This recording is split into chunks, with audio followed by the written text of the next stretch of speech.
The city's still buzzing, but my spirit's done. All day long, I've been chasing the sun. Deadlines and voices crowding my space. So I light me a candle, reclaim my grace. Kick off my heels, let the rhythm spin. Soft jazz whispers where the chaos spin. Every sigh's a prayer, every thought's a tune. I find myself again inside the Kandid Room. Welcome to the Kandid Room, where my soul can bloom. No more noise, no more gloom, just me and this groove. Raise your glass, let it soothe. Every scar becomes proof. When the truth feels like perfume, you're home in the Kandid Room.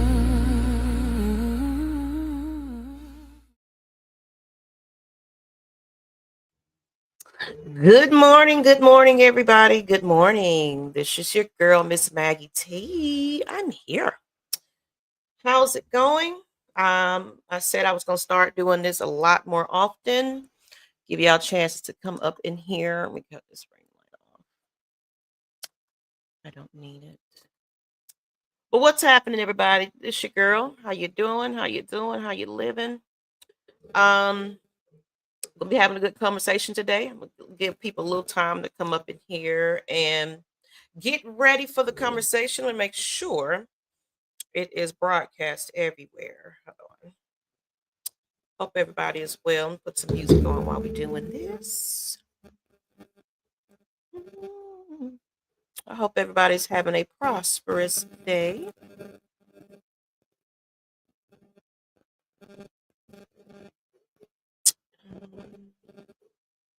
Let's see here. What's up? What's up? I see you starting to come in.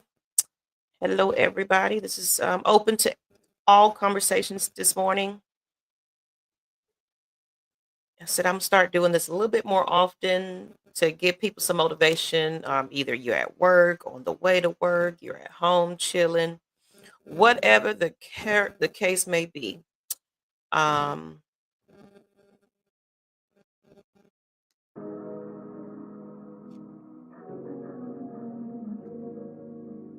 Have that on for a moment.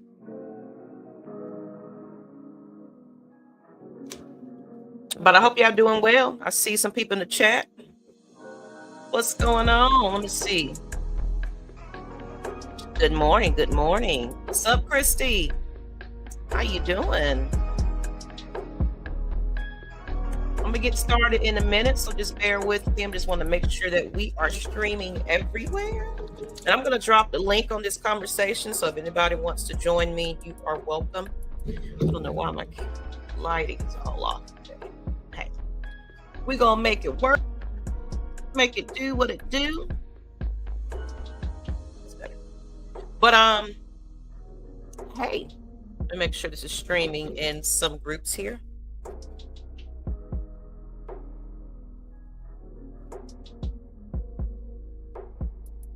I'm back working, so during this time it's a little slow, so I can do a show.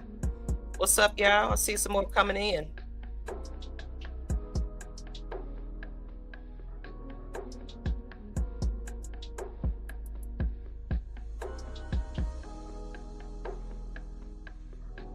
Who else in here? Say hello.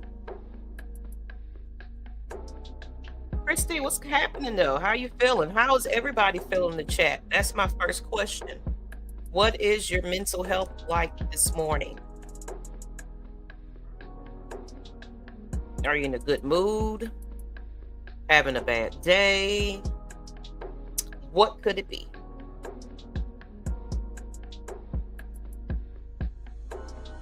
So in a moment, I'm going to start off with a motivational moment. I'm going to give y'all a chance to get up in here.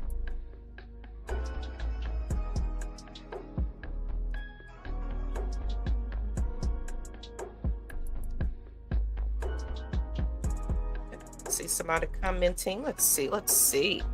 You're grateful. You're in a good mood. And that's what I like to hear. I am too, actually. I'm thankful for being in a good mood. And then also let me know if I'm breaking up. I am on my Wi-Fi today. Yesterday was a little choppy.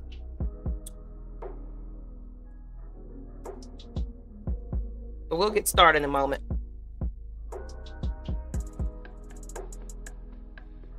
Make sure everybody knows.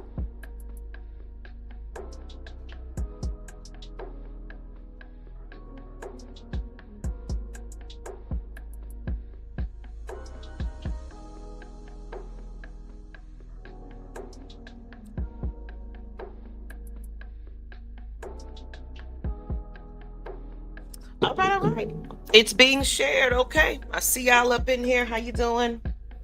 Good morning. Like I said, I'm going to drop the link for conversation in a moment, but we're going to get into a little bit of daily motivation so y'all can get a little inspiration as we go through our day. Now, I might not do this every morning, but when I'm in a good mood, I might come on here and do a little conversation and open up the panel for people that want to discuss because we got to get shit off our chest. It's better in than out. I mean, it's better out than in, you know what I mean? To kind of reset your day, let that shit go. Go into your day with a better attitude. Me personally, I don't like to go to bed with it bothering me. That's just me. Um, but some people they hold on to things and it leads their every day to day. Me personally, I don't like people living rent free in my head. You know, if you ain't paying my bills, none of that. One thing about me, I will forget about you if you disturbing my peace. Definitely. So let me find us a motivational quote for today. Daily motivation. Let's see.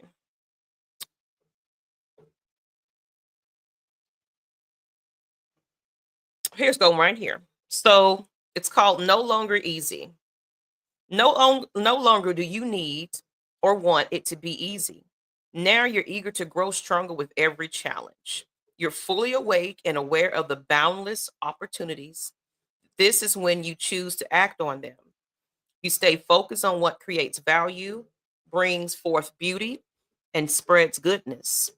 You appreciate the potential that exists in people, situations, ideas, and challenges. You see what the way forward and you take it. You understand what matters and you give your best to it. Within you, the seriousness of life lives in harmony with the joy. You find fulfillment acting as a positive force in a variety of situations. And lastly, life can always be good, even though often it is not easy, guided by a solid understanding of that great opportunity.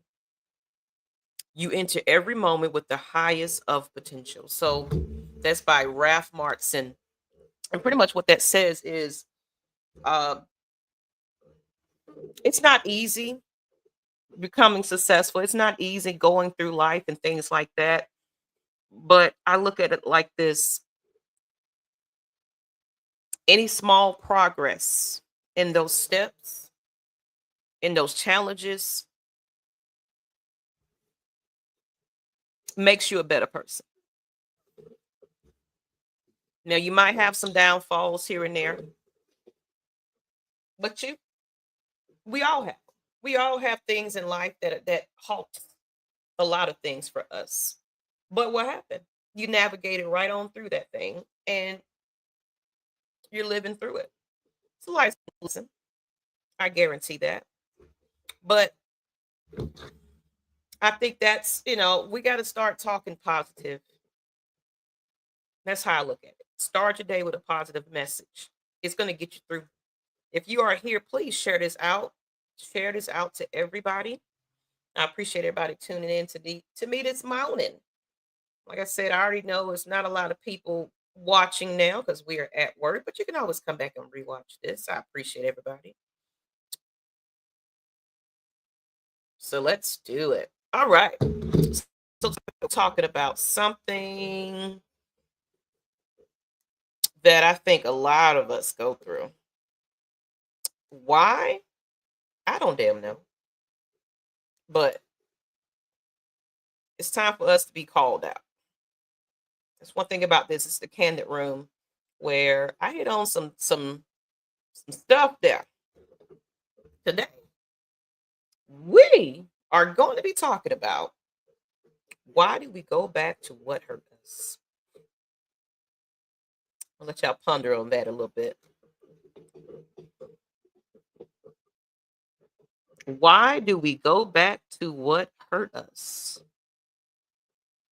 Especially when you get away from that situation, you don't, moved out, blocked all contact,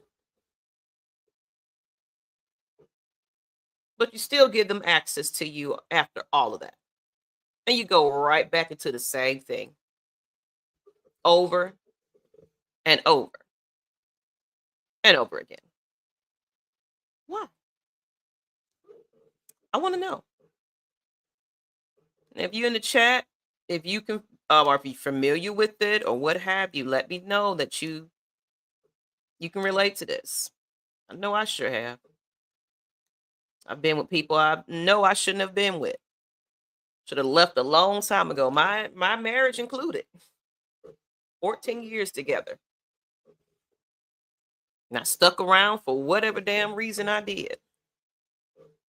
But we're going to break it down as to why a lot of us do hold on to people and things like that. And if you are watching from the group, if you're watching on YouTube, say hello.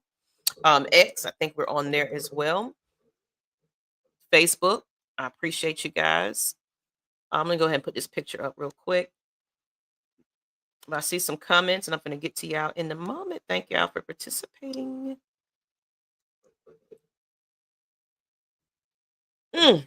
But what is it, y'all? What is it?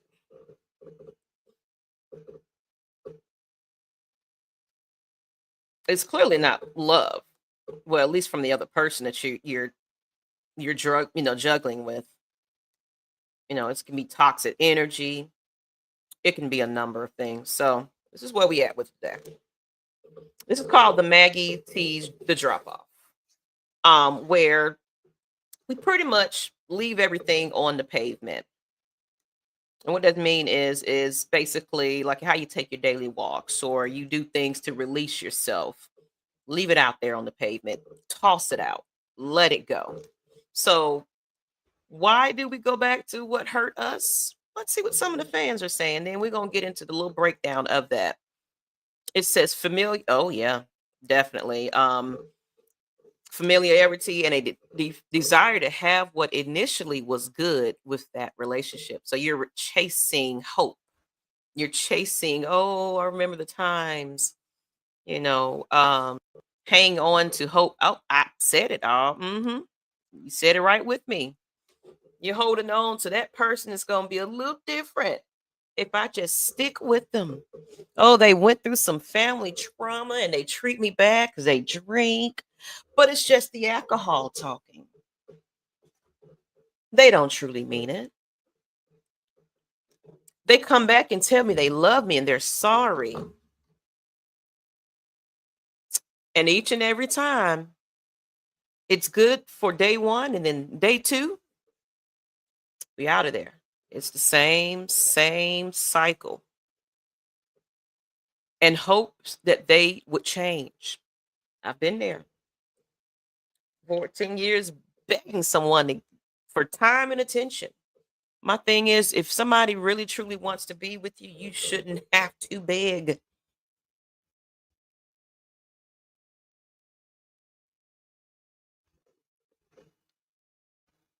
Stop accepting the minimum effort from people.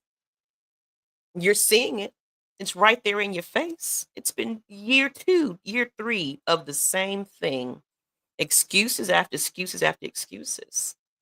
But you're so comfortable being with this person, you're actually embarrassed by them. You take up for them because you know they're no good for you. But because some people can't be alone in this process, they settle. And that's when you lose yourself. That means you're choosing someone else outside of you. You got to break that cycle. Put down the the cons, and you know what I'm trying to say. I can't even get the word right now. I don't know why mornings just be so tongue tied, but y'all know what I mean. Pros and cons. What are the pros and cons in this relationship? What is this person providing you? What is this person? And I'm not talking about financially. I'm talking about mentally, emotionally, physically. Are there big support for you? Do they uplift you to be better, or do they naturally just bring you all the way down?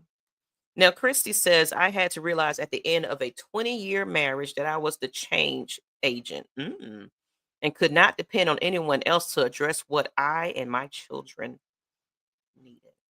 And that's the thing. When you start looking at yourself and start kind of taking accountability for what you may have accepted, when you accept those things, you're telling that person, I'm allowing you to treat me like this because you're not putting your boundaries down.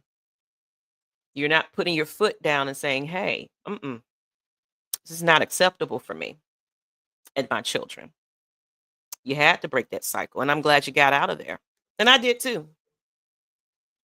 Since then, I had to do the same with friends and family. And that's the beauty of it. Once you get comfortable with taking you back and letting go and um choosing you, it becomes a little bit easier. Me personally, I like my peace. I like to be stress free. I don't like people that creates havoc in my life constantly, consistently. Like those Debbie Downers that just they're never moved. And it's like, look, you messing up my flow here. I love you, but you're gonna have to figure this out. I can't talk to you every day if you're gonna be bringing me down. We got to be something else we're talking about. Let's uplift each other. And that's one thing about us. We tear each other down. Or we call our friends up because we want to vent and get all the negative stuff out. Sometimes just call a friend up just to, hey friend, I'm just checking on you. I'm in a good mood and I thought I'll spill it to you and make you feel better today. I hope you're having a great day. And that's me. I wake up like I woke up this morning because I challenged myself that now that I'm kind of breaking out of my depression that I was just in over the fall and winter, I needed to get up and walk around and be a little bit productive. So I got up and I actually walked through my neighborhood. I did that yesterday right before work because I'm technically working. Barely. But yeah, it felt good. It gave me energy. It gave me a mental clarity and peace because it was nice and chill and cool this morning. Not a lot of noise. I was able just to kind of just meditate, listen to the scenery, the outside, and enjoy the weather. It was beautiful. So I know a lot of people want to get in the gym and do all this, these commitments that you can't commit to. If you can't do nothing else but maybe walk around for a couple of minutes just to get a little cardio in, drink your water. Speaking of water, let me drink mine. But I've eliminated a lot of my sugars, eating fruit, vegetables. People now, right now, are going through some things as far as their cardiovascular health, their heart, all the foods that you're eating and things they put in the food. Dangerous. It's not healthy unless you go to like a farmer's market where you see them cut that thing up and. But I went to where was I? I was at Kroger or something. I was just kind of curious to see what their fruit and stuff look like, or was it Walmart? And I looked at these strawberries. These strawberries. You can't see me, but they got strawberries as big as my face. seedless, mind you, of all these fruits and stuff. Like, but big ass, that looks wrong. And grow a little of your own, right? And you know what? That's why I want to get a fence in my backyard because I do want to become a person that do like the herbs and spices and little things like that I can put into my food. 'Cause that's ridiculous. I saw it's like you can cut into it like a fucking a chicken or something. Like, why is this a strawberry I can cut and gut and stuff? Like, this is crazy to me.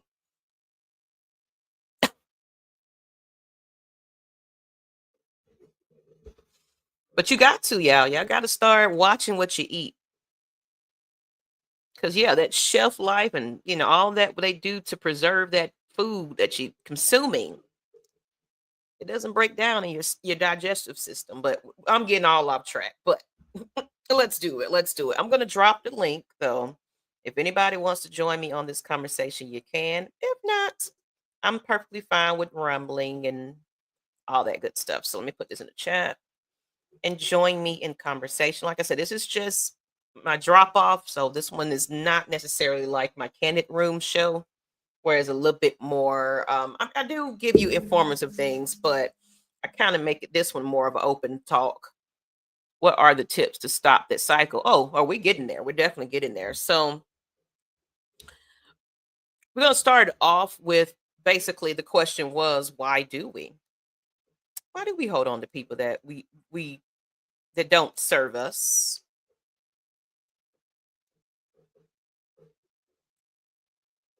that drag us through the mud, disrespect us, tell us I don't want you. But I can change. What is it about me that you don't like? I've known people that have actually altered their bodies. Now, if if you're getting the cosmetic surgery, to better yourself because that's what you feel like you want to do for you.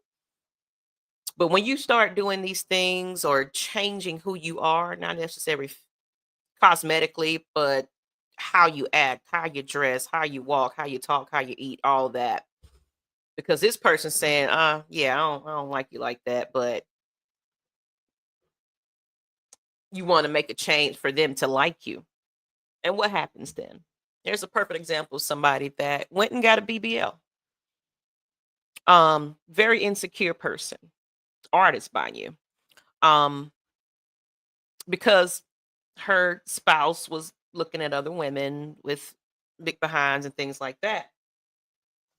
So she went on ahead and went on and did that. Now, I'm a small person. So you know how it is when you're slim and some things just doesn't proportion right. So yeah, I got to be careful about who you go on the knife with. But it was obvious that she's gotten something enhanced and it just didn't look all the way together, in my opinion. But that ain't my business. So, but once you started filling up and getting the weight, it started to kind of match and, go with her. But she was starting to get the unwanted attention from people too, though. A lot of people was looking at it like, oh, is that real? Can I touch it? Or, the people that was interested in her, it was like, oh, okay, I see all that going on. And the spouse still went on ahead and cheated. Then what? Then what? Don't do these things for other people. Do it for you. If that what makes you happy and truly makes you happy, go for it. I mean, I'm not against any type of cosmetic, but it's only if you're doing it for the sake of your improvement. Like I know some people have huge chest area and they need to cut it down. Okay. Or they want to lift or a mummy makeover and all that good stuff. Fine. That's fine.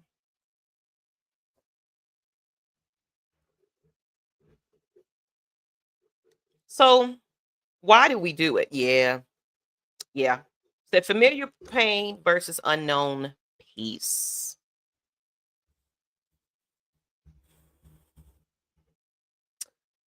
That's what Chrissy was saying earlier, just about, especially you have some history with somebody, high school sweetheart. We've been together 20 years. We've been together this long, and it's all I know. Especially if you went into this situation where it's you literally first relationship you ever had out the gate. You guys grew up together technically, and you decided, "Oh, we're going to be in this committed relationship."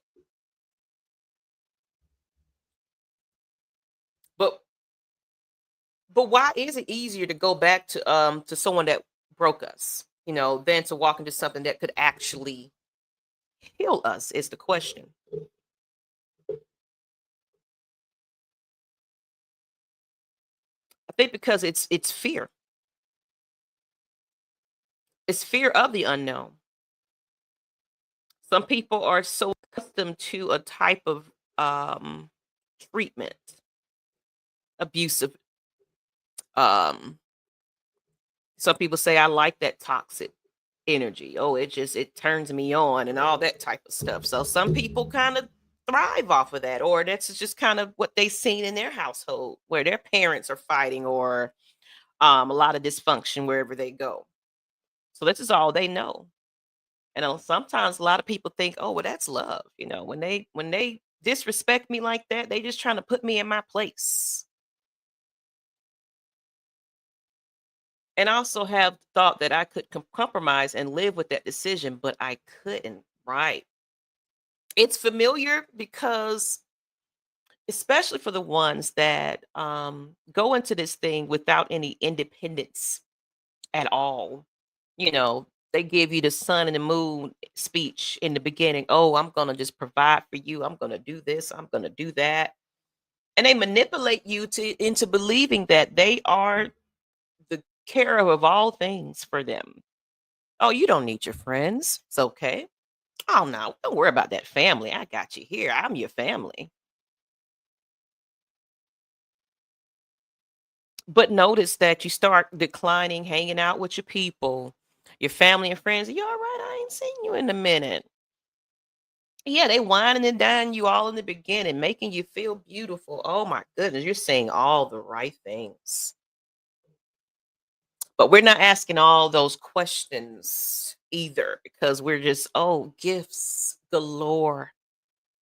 This feels amazing. I'm in lust. You're attractive. Sex is great. And we overlook the obvious things. That little temper that pops up every now and then, that controlling energy. I couldn't even put on the red shoes today because she wanted me to wear this and had a whole fit about it. Oh, she wants me to cut down my social media platform because someone coming on it with a happy face. One thing about me and my relationships, I don't necessarily put my things on social media like that because of nosy people, for one thing. That's one thing we gotta do. I gotta stop telling the world every goddamn thing you're doing. If you on a date, go on that date. Put the phone down. Take a little picture for y'all. But we both in here like this. Why is my friend calling? Oh, I'm doing a show.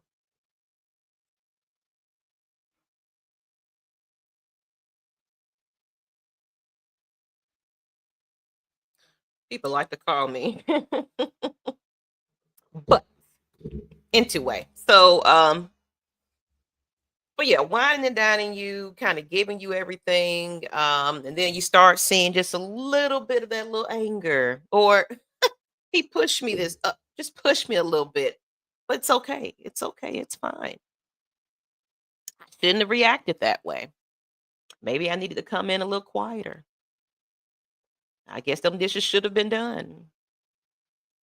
But we're so in love. We're so happy. And it says, and stay off the phone if possible on those dates. And that's what I was trying to say to somebody calling me. But can you imagine being on a date? Like, for one thing, I think social media and COVID kind of ruin a lot of social interaction when it comes to dating anyway. A lot of people are uh afraid to get outside and meet. It's all virtual now. And then, you can catfish and all this. Me, I'm all for it. Let's FaceTime today. And I don't care if you in your bonnet. I don't care what you're doing. Let me see you without a filter, please. I need to know who I'm talking to. And I be seeing a lot of these chats. People be in here. Oh, I talked to this person. I've been talking to this person for 3 weeks, and we just never get on the phone. It's all through text, and they can't call me after 9 o'clock. And what should I do?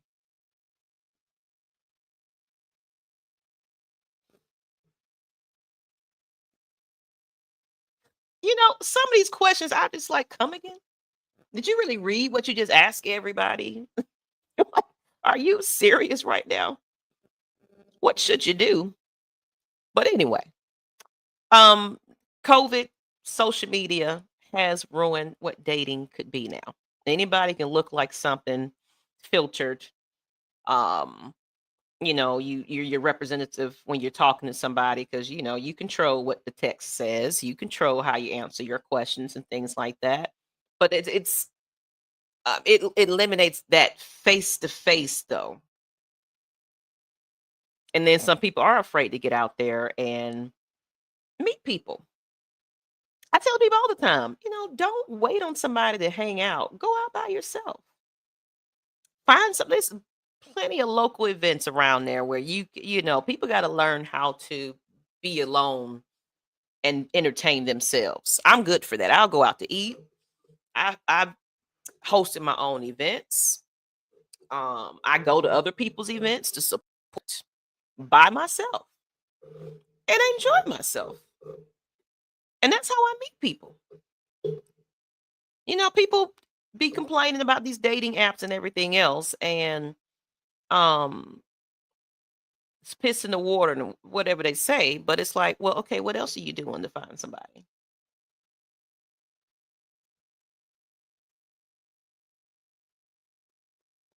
But it says for the other person, there is something that you have that they also miss and want. Ooh. So let's get back into why. It's basically because chaos feels like home. That familiar part where it's something that you're used to. It'll blow over after a couple of minutes. That person walks away, or we get into this argument, and then the next day we're hunching on each other. Everything is so happy and lovely when that happens. The breakup to makeup situation, toxic, toxic. Because, like you said, it's something that you have that they also miss and want. Could it be financial reasons? It could be a number of things why people hold on to something that they and it's sad because sometimes they're holding on to something they don't even care for anymore. They don't love. It's just, I'm just saying I'm with somebody. That's the worst thing you can possibly ever do. You're not knowing what your worth is and accepting. Yeah, because chaos feels like home. That's definitely a deep quote there, and I thought so too.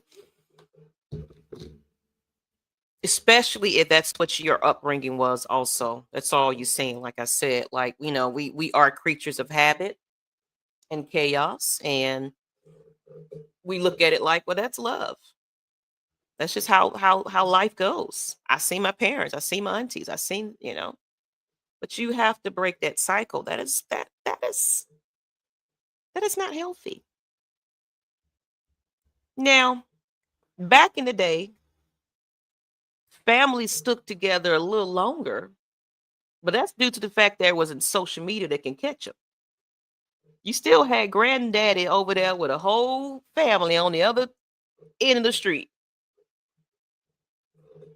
that he makes sure he send money to and spend time with them children. And then you find out at the funeral that you got a whole half sibling somewhere with a whole wife, a kid across from you looking just like you. Like, how in the world did my dad have a whole double life out there? Because there wasn't no social media. Women wasn't putting on Facebook or Black page or whatever, back page. It was just, Miss Johansson went over there and pulled out old Johnny out their house. Bring your ass here. Get out of here. And that's the story of my granddaddy. He was Papa was a Rolling Stone. And my grandma used to pull him out of ladies' houses. And I don't did my DNA, y'all. And I feel like there's some other family members we don't know about. I'm just saying. I ain't did all my full investigation. I'm gonna take this plastic off, but I didn't do my full investigation. But there's family secrets everywhere, y'all. They just wasn't caught. But now it's social media where it's like, is this your woman? Is this your man? We dating the same person? Yeah. But fear of the unknown versus comfort in dysfunction. And that's still that familiarity where you're just used to it. It's going to blow over after a while, and then y'all going to get back to whatever normal life is for you, what you identify it as. To kind of not push the envelope a little bit. That way they can be quiet. I used to get told, just be quiet. Don't get him upset. He won't say these things. Why should I tiptoe? And this is me and a child, because my stepfather was definitely a verbally abusive type of person, and physically as well at times. And my mother, I used to watch her take it. Oh, I'm just gonna let him. And she also tried to incorporate it in us. He won't get so upset if you just listen and this and that and that. Turns out it was a lot more things going on in my life, family secrets, that it was the reason why that person was acting that way. Plus, that person was alcoholic. Now, did I drop the link? Let me see. I think I did. Nope. I'm just running my mouth and I ain't even dropped the link. Let me go ahead and do that. Let me see. Oh, no, I did. There it goes. So if you want to jump on the channel, you can click that link. You don't have to come on camera at all. Like I said, this show is just me rambling a little bit. So if it doesn't make sense to you, I'm sorry. I do have structured shows called the Kandid Room, where it's a little bit more factual. This is just more matter of opinion on this one, and I wanted to give the fans an opportunity to kind of get some shit off the chest. That's why it's called the Maggie T, the drop off. And like I said, today we're talking about why do we go back to what hurts us, but versus comfort in dysfunction. So it's just a way of life for you. But why do you want to live like that? You deserve so much better.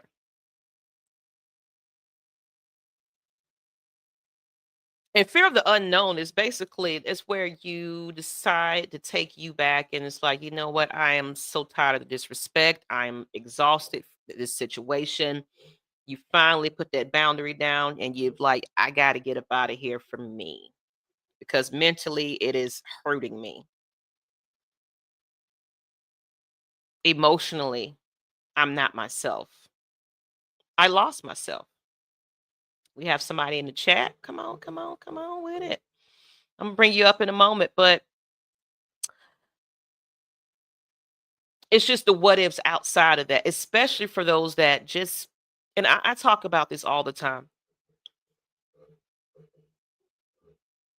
When you get into these relationships, make sure you have your stuff together before you jump into that thing. I don't care if they're trying to give you the world. You still make sure you got your things covered. You got income coming in. You know how to balance your checkbook. You know how to check things. You know how to. It's too many people, women especially, out here that don't know how to do a thing because they allowed other people to do it for them. And then when it comes to that part where it's like, okay, now it's time to separate. Now it's time to divorce. I don't know what to do with myself. I never established myself. I don't have anything. All I know is that person. And that's why we stick with familiar dysfunction situations. We got KK all day. Let me bring you in 1 second here. KK, how you doing? Hey, that's me. Can you Hi. hear me? I can hear you just fine. I am glad that you joined me. I'm just over here rambling. I'm like, people probably at work. Ain't nobody. Well, I see people peeking, but it's just Chrissy that's commenting, but that's Yeah, okay. that's me. So what's up? Nothing. I could just identify with the subject, and I think it's when things are. It seems so much harder to like start over. Hmm. People would rather deal with what's familiar than to start over with someone else or to learn a new person or Yeah. consider the compromise. And that's what I think a lot of people go back because they continue to compromise and just figure I could deal with this Hmm. because it's so familiar than to consider I need more than this. Right. I think what it comes down to a lot of times is just so many things for them has happened to them to the point where they lose themselves completely, and it is just because I was in my marriage and I was kind of around the last 2 years of that situation. I became a little numb to everything. It used to be where I was like, hey, we don't spend enough time with each other. What's going on? This person was comfortable with not communicating like that, like go a whole day and not say anything, or Hmm. check in, and um or it's an attitude about if I say, hey, I want to see you, I don't want to spend some time with you. God, I just seen you, yes, that type of thing. Like, Hmm. okay, and it makes you feel like you shouldn't ask. I was in my relationships feeling like maybe I am doing a little, because I am not a clingy person. I like my space, I like my peace. So I'm not one of those people. It's like you got to be up under me all day long. But damn it, once a week, is that asking for too much? Right. Pick up a phone and say something to me, is that asking for too much?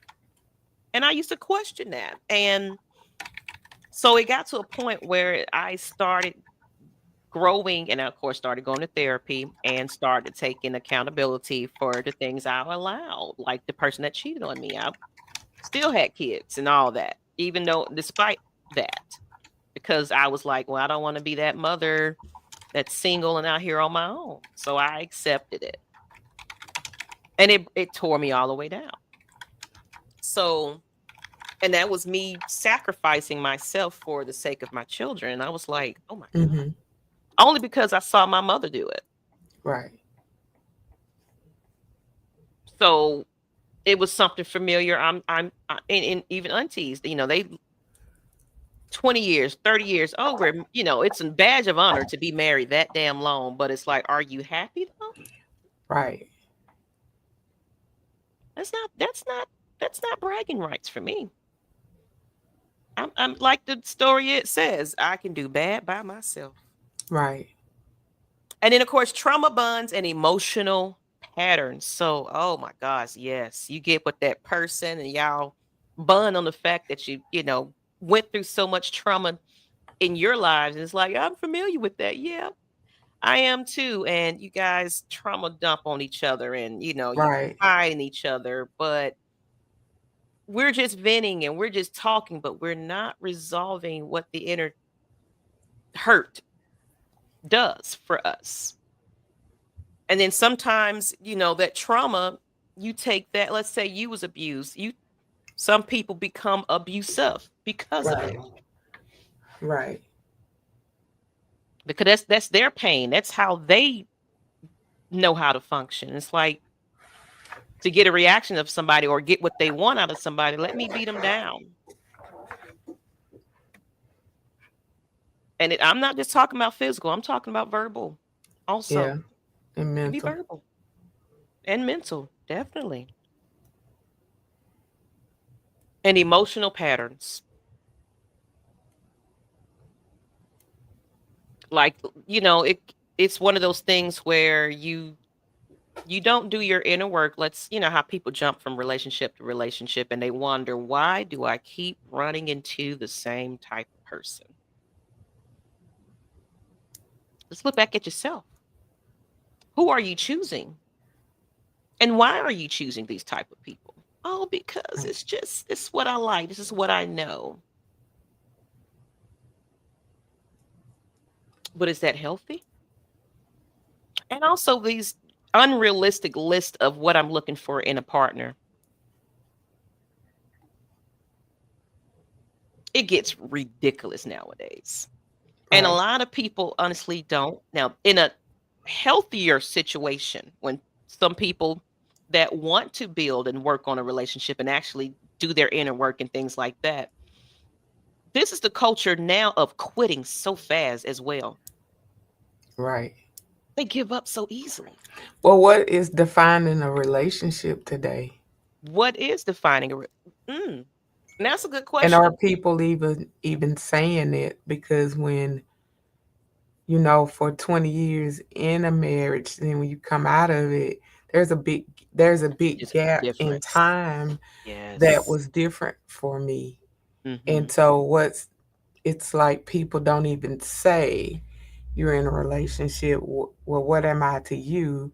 You are an adult saying that's my boyfriend. It just sounds weird. And so how do you say it, or how is that approached today Mm-hmm. is quite different than what it was 20, 25 years ago. Because somebody said it, people talked about it and they said it. And it wasn't just a Facebook post or a picture, it was prior to Mm-hmm. that. But now you're only seeing the post of the happy, it's the happy Right. times. And so you're thinking everything is perfect or everything is good, Mm-hmm. and not knowing.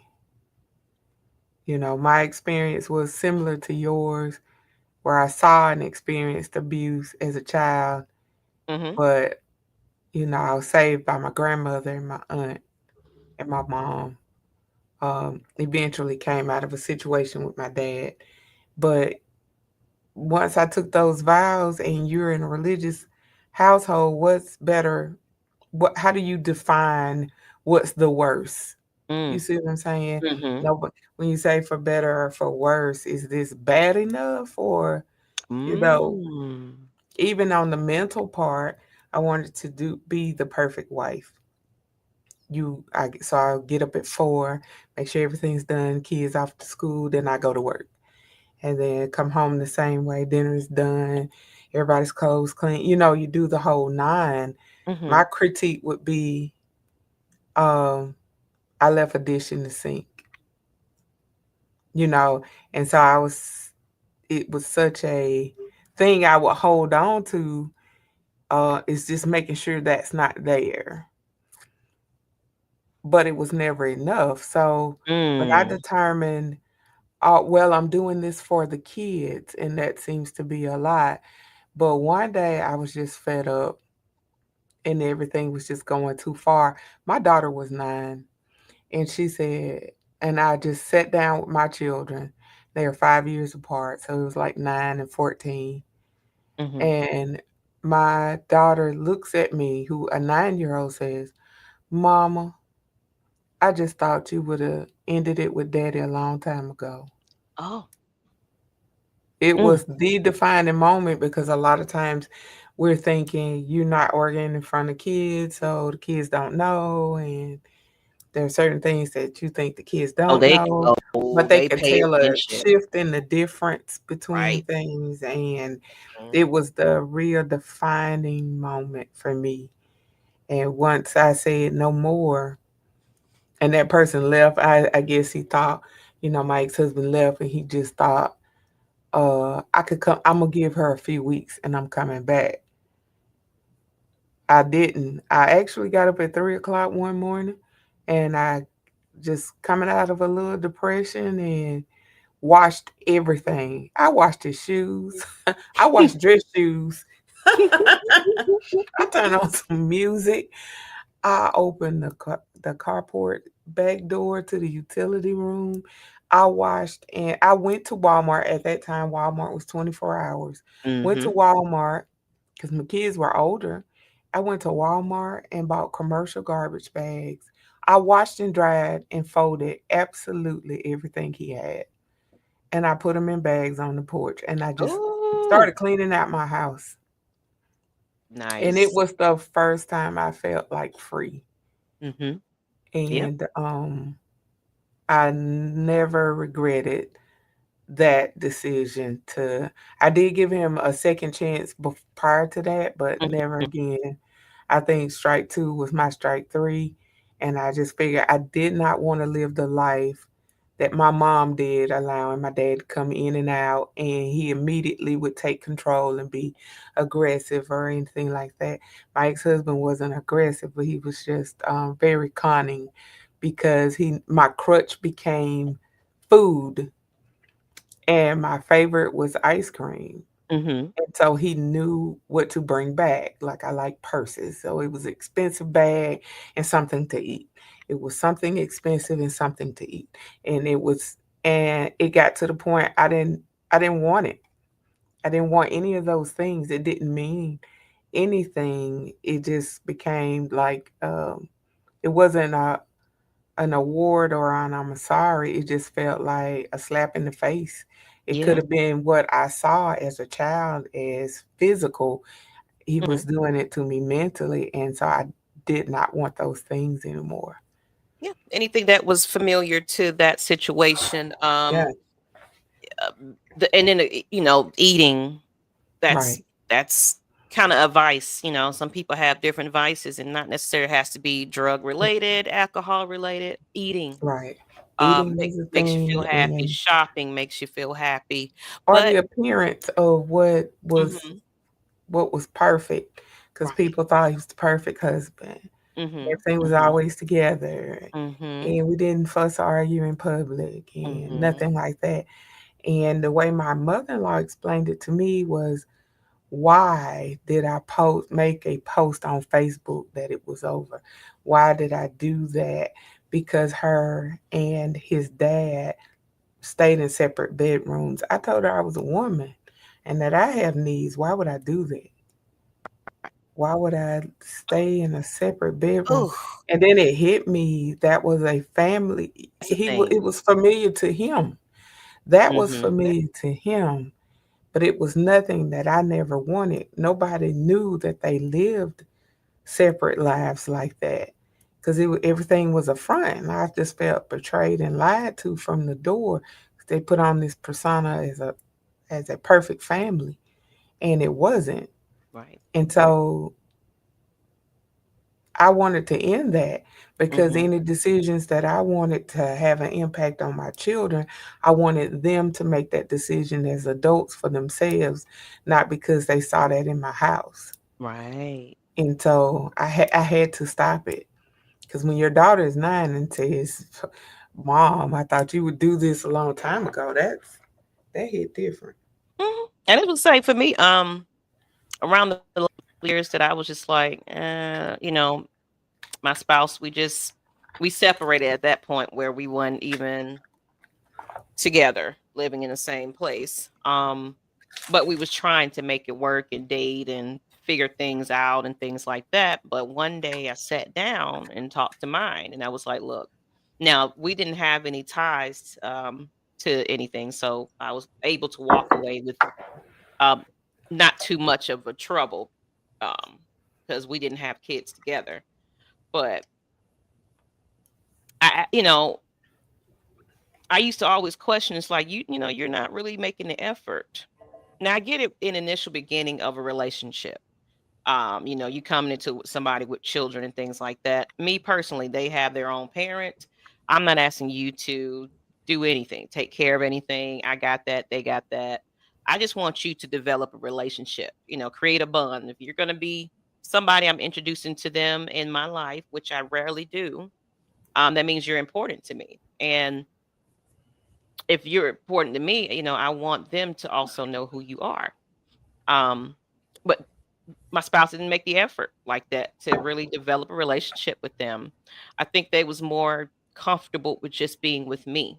Um, and it's like, well, no, that comes with the package. Now, Right. I'm not asking for you to be responsible for them, but if like when my daughter was going through some things with her mental health, I suggested, hey, you know, go in there and talk to her. Well, you know, you're good at communication and good advice and things. Go talk to her, and you know, I give her enough advice, but maybe someone else listening, just it just really wasn't a lot of effort. So, um, my kids one day I sat down with them. I was like, "Well, I'm getting ready. You know, I'm letting y'all know that I'm about to go ahead and divorce. Things are gonna change. This, that, and the other." And they was like, "Well, Mom, I don't even know who this person is." That was one of my children. I was like, I mean, of course, they knew up, you know, they know them, you know, they know that person like that, you know, always around, you know, all this. And they used to love when we used to cook. That was our love language and all that. But it hit completely different when it's like, well, I really don't know that person. So they were unfazed by it. It was like, oh, okay, you know, Right. I'm happy for you know, I'm like we're here for you, Mom, because you know they're older or what Right. have you. So, and it was like, dang. You know, your kids are your heartbeats and they do pay attention. Right. And I always felt that like not making enough effort to be in their lives like that. But hey, and we're married now, you know. But that's just my story. Right. But I want to get into attachment versus love because there's definitely a difference. Um, you can be attached to somebody, like I said, like because it's somebody you've known for years, and it's all you know. And you've done so much together. You know, you got your house together, your bills are together, you do it. You know, everything is surrounding this person, so everything reminds you of them. When you go out, you see something that y'all used to do, and it's like, oh man, me and this person used to, you know, it's that Right. attachment. And some people have attachment issues from childhood Hmm.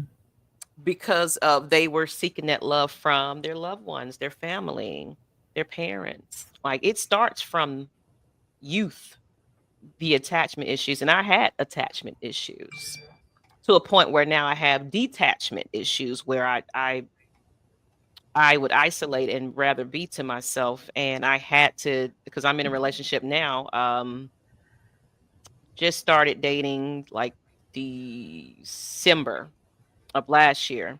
And before then, I would get out there and date and things like that. But I was like, I don't want to commit to nobody. I'm just over here just having a good time. I'm not ready for a relationship. But that was just me pushing the idea away because I was afraid. Right. Plus, nowadays, like you said, you go from a 14-year relationship to now being out here in these dating streets. Right. It's a whole completely different Ooh-wee. thing, and people don't want seriousness. Right. Now, I knew I wasn't ready, but I also knew that if the right person comes along, I will be open to building on that and growing with that. But before then, I had people just playing games. You know, the called ghosting, where Yeah. the communication is just, you go from talking to every day to nothing. Right. If you're not interested in me, say it. It's like, hey, I decided to go a different direction. I appreciate it, and keep it moving. We're dating, people. Right. It's dating. It's not commitment. It's getting to know somebody. You don't have to put all your eggs in one basket. And the way things that people are set up, they fall in love with lust, or how a person looks, and how the gifts and how they treat them and everything else. And then it's like, oh yeah, I'm in love with the idea of you. But do you love me for me internally at the same time? Right. But then you get to know somebody, you're learning their quirks, their things, and that, and it's like, oh my God, I can't stand this. I'm leaving now. Right. I wonder, what has social media fast tracked what is considered a relationship? And again, I don't know how it's defined if nobody says, I really vibe with you, you vibe with me, and what do you think about us, being exclusive? And Mhm. so what does that entail? And right now it seems like, okay, let's define this. Is it a friendship? What is this? And how fast is that? Because it seems like I once heard a minister say, prior to going through all of that with my divorce, I've never forgot what this man said. He said, you need to learn, if you're looking at being in a relationship with someone, you need to consider dating them through all four seasons. Ooh, you said something, and Because I've said that before. he Like, said, yeah, he said spiritually and mentally people change in right. all four seasons. He said Mhm. even himself. So you really need to date someone through all four seasons to determine the relationship. And then that came along the time that Steve Harvey, came out with the book and relationships and stuff. And was just talking about the night, that 90-day rule plus. But that's a season is 90, is generally like 3 to 4 months. And you're looking at, are we dating across enough time to know someone, Mhm. when a lot of it is online, or a lot of it is, Right. um, are we doing enough face to face and getting to know Mhm. each other before we move in? Because Mhm. it seems like the move-in game is quicker. Right. The spend the night, Spend the night. the Get your spend the spend the night, night bag. the spend, and when I'm with someone now for 3 years, but uh, the question that seems to that even for some of my friends that are asked is, do you have your own place? Why you ask that? Why do men ask that? Do you have your own place? Let me ask you. Let me come kick my foot up like Rick James on your white couch, that kind of thing. So it's like a very early question before even knowing a middle name. I want to know your first and last name. What's your middle name? What your mama name? What's the question? What's your upbringing like? You need to know if they on meds. Well, you know what? But I'm glad you brought that up, though. And like you saying, what is dating nowadays? I don't honestly. Yes, I get that though. Like, we just met today, and you already asking me, how you living and how you, like, what? Right. Like, But basically, though, on down the line, once you go on a couple more dates, and you're looking like, okay, well, I'm kind of interested in this person, and y'all kind of make it known, hey, I actually like to see where this goes. That's when we do need to do have those questions, though, asked. A right. lot of people go into these things blindly, and be finding out 3 months, 4 months, 5 months, 6 months on down the line. Oh, I want kids, and they don't. Like, that should have been the top priority of what you ask somebody, if you to Right. find out they're compatible or not. But it's like, oh my God, they're religious, and you're finding all this out after, and a lot of times after the fact that y'all did something. Right. So, so the questioning goes out the window anyway. It's just how that person made you feel good. So all judgment is gone. It's just I Right. like this person. I like this chemistry. I like what we got what we're doing. And then you find out about them later on, and that's when those questions come in. And it's like, oh, I should have checked it at the door. Right. And then you could peruse through somebody's page again. It's only going to tell you so much. Mm-hmm. Mm-hmm. It's Right. only going to tell you so much Mm-hmm. about that individual. It's only what they want you to see if you see that. Right. And so it's not until you need to have a conversation, see what they're like, Mm-hmm. and then, what's the red flags too? Do we ignore it early? Do we even see it early? Or there's a way to mask it until like several weeks have gone by? You're like, wait a minute. You But you have to know what? get Some people are real good at hiding that shit, though. right. Good at manipulating and you seeing it, but like, nah, that ain't true. That wasn't me. So I met her in this. That wasn't me. You know what Right. he said? It wasn't him. So I'm just gonna go with that. So, attachment versus love. The difference between needing someone versus choosing them. Mm. Let's think about that.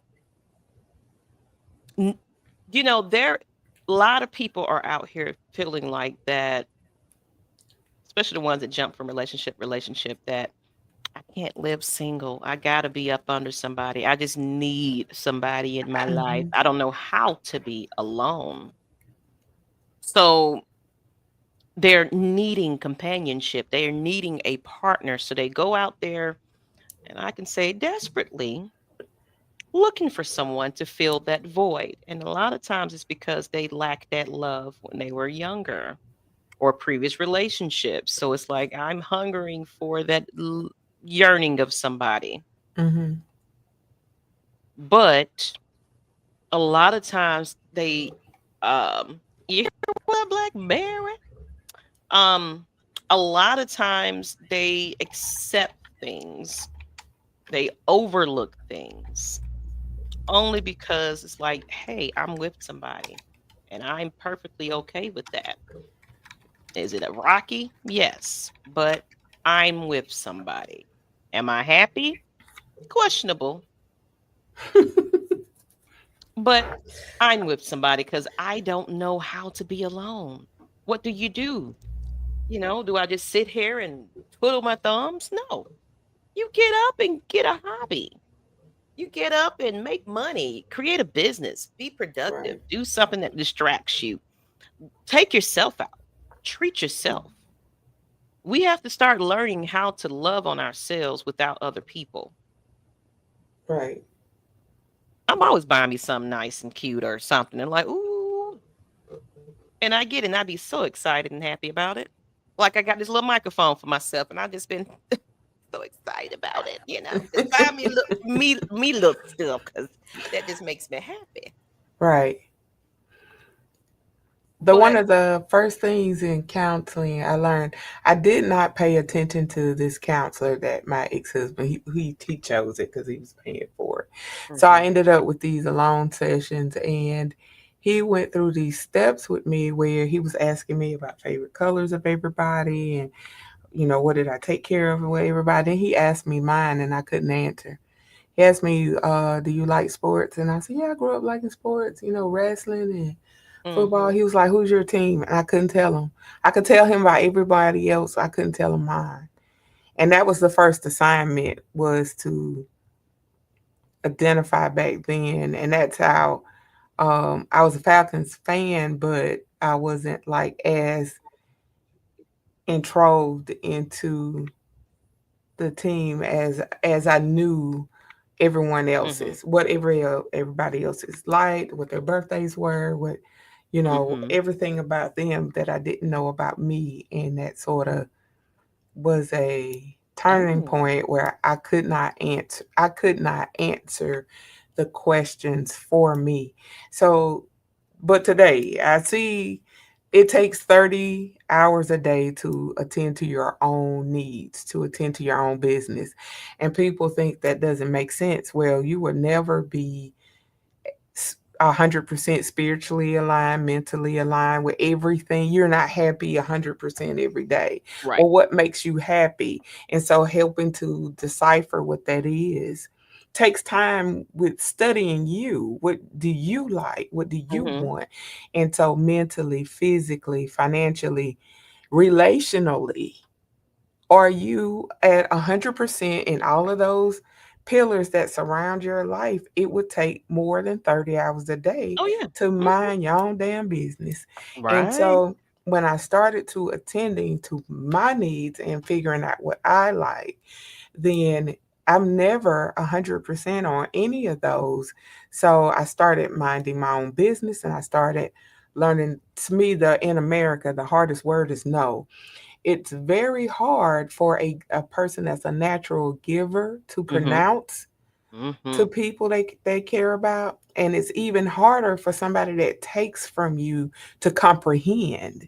So it's the smallest word, but it's like the most important word that sort of sets the boundaries Mm-hmm.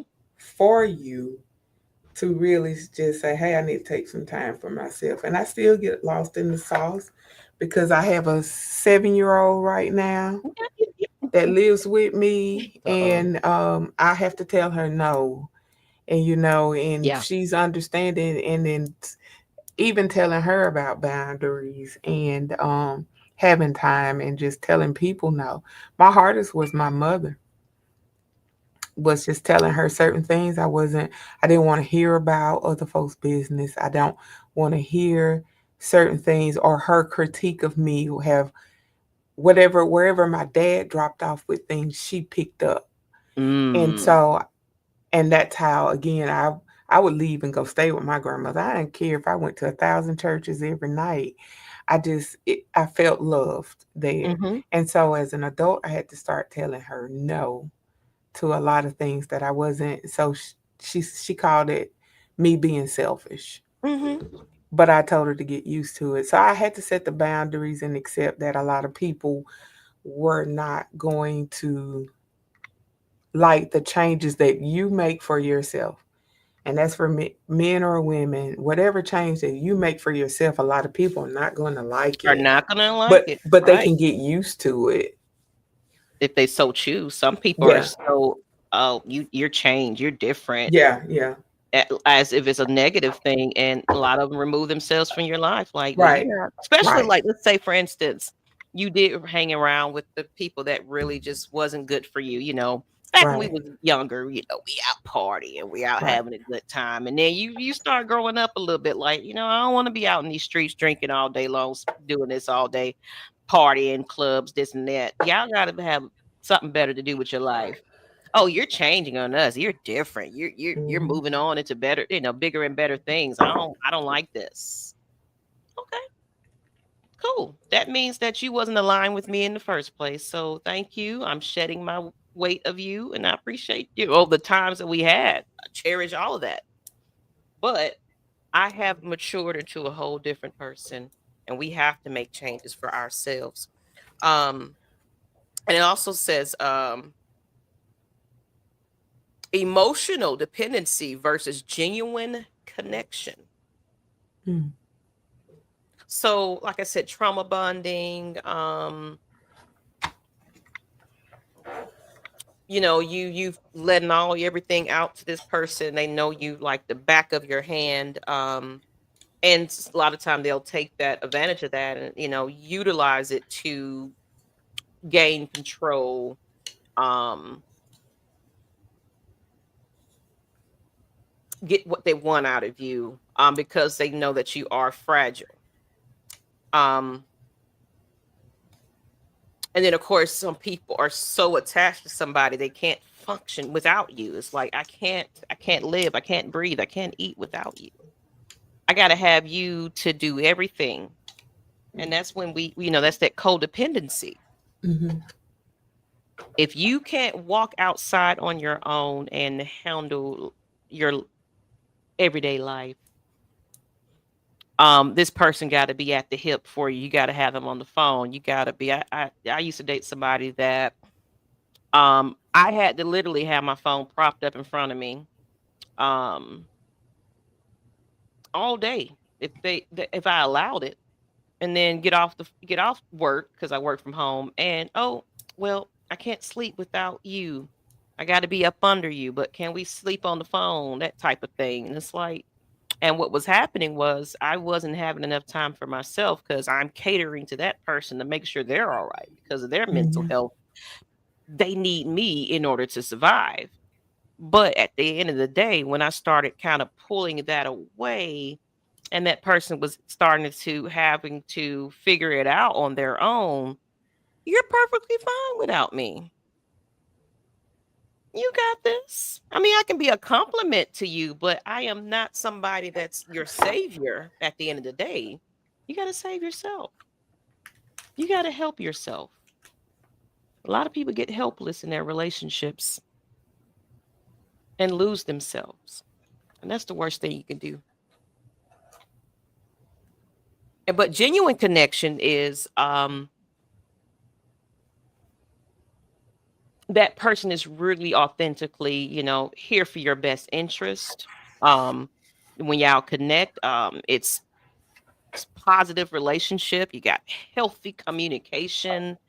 Um, you enjoy spending time with each other. It's not draining. We're not arguing, and arguing. It does happen, but at least you can address it with each other. It's like let's talk about it without it becoming into a physical thing.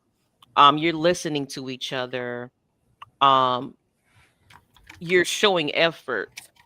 You're doing things for one another. That is a genuine connection. That means that person is giving as well as you giving, and it's back and forth in return, not necessarily one-sided where you're doing all the things, you're trying to change yourself, you're hoping and wishing and praying that this person will one day recognize it and see it, and it never happens. That's not a genuine connection. Y'all are not connecting. You're just adjusting yourself to be the likes of what they would want you to be, but is it truly who you are?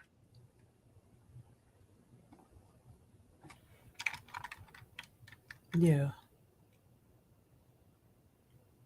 And I'm working, y'all. So if y'all see me jump off, me looking away, I'm answering emails and work at the same time. German American, but that's what I mean. Like, you just when I do these topics, you have to really deep dive into them because it can be such a broad statement, but it's just so much that goes into attachment versus love. Unhealthy attachment is, where you just you can't do anything else outside of that person. And then let's say the person leaves you high and dry, and you never knew how to become a person that knows how to handle their business and things like that. And they just take everything away from you right up under your feet. Finances, I can't take care of myself. I never established anything.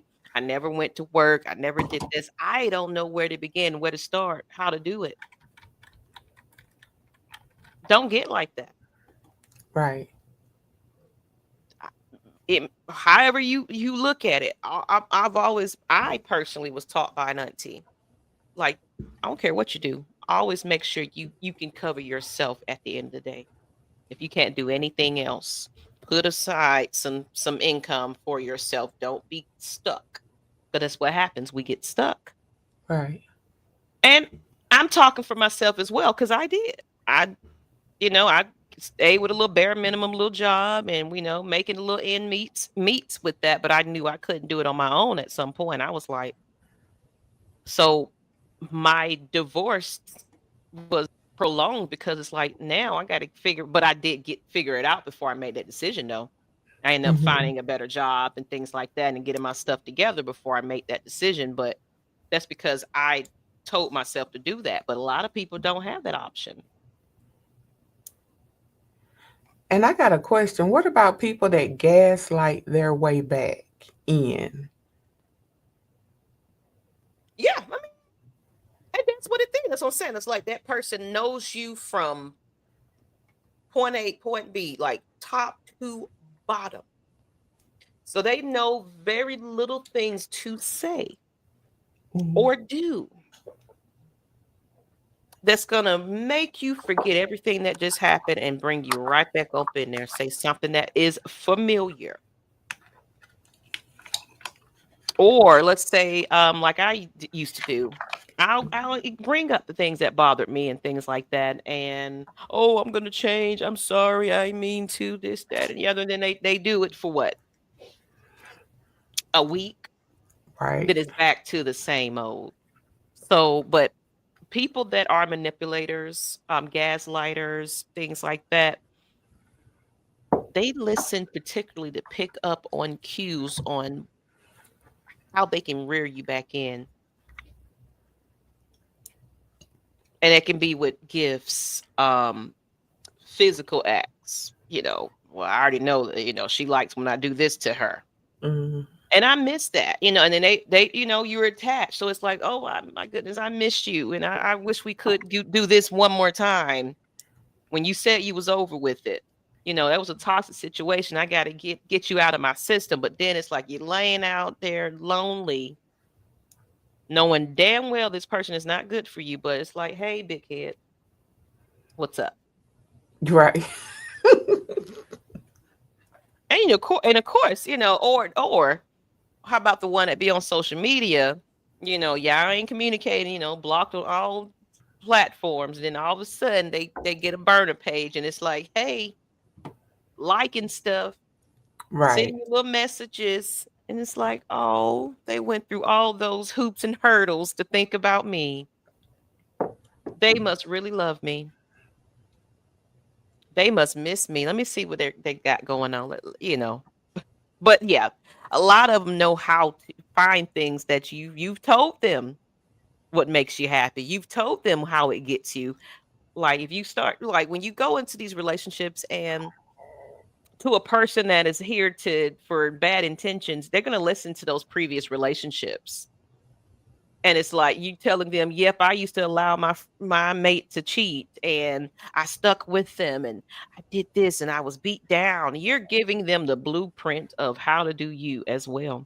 Not saying that talking to your partner about your relationship is a bad thing. No, you can have a healthy conversation about it, but you just got to be very careful with who you allow into your space, just to make sure that they're in there for good intentions as well.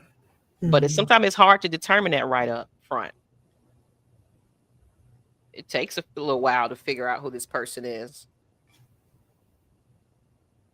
But what do you think? The gaslighting, your own question. I sort of believe that's sort of what happened with our football player a little bit. Like they had something going on. It wasn't clearly defined how it was ending, or they just friends, or we just buddies, and it seems familiar. That type of case, even though it's more it's out in the mainstream, but it's a familiar case that you see all over. Why did she smash out my windows, out of my car? It's been over with for a long time. All the text messages or inboxes says different, or that's a sneaky link.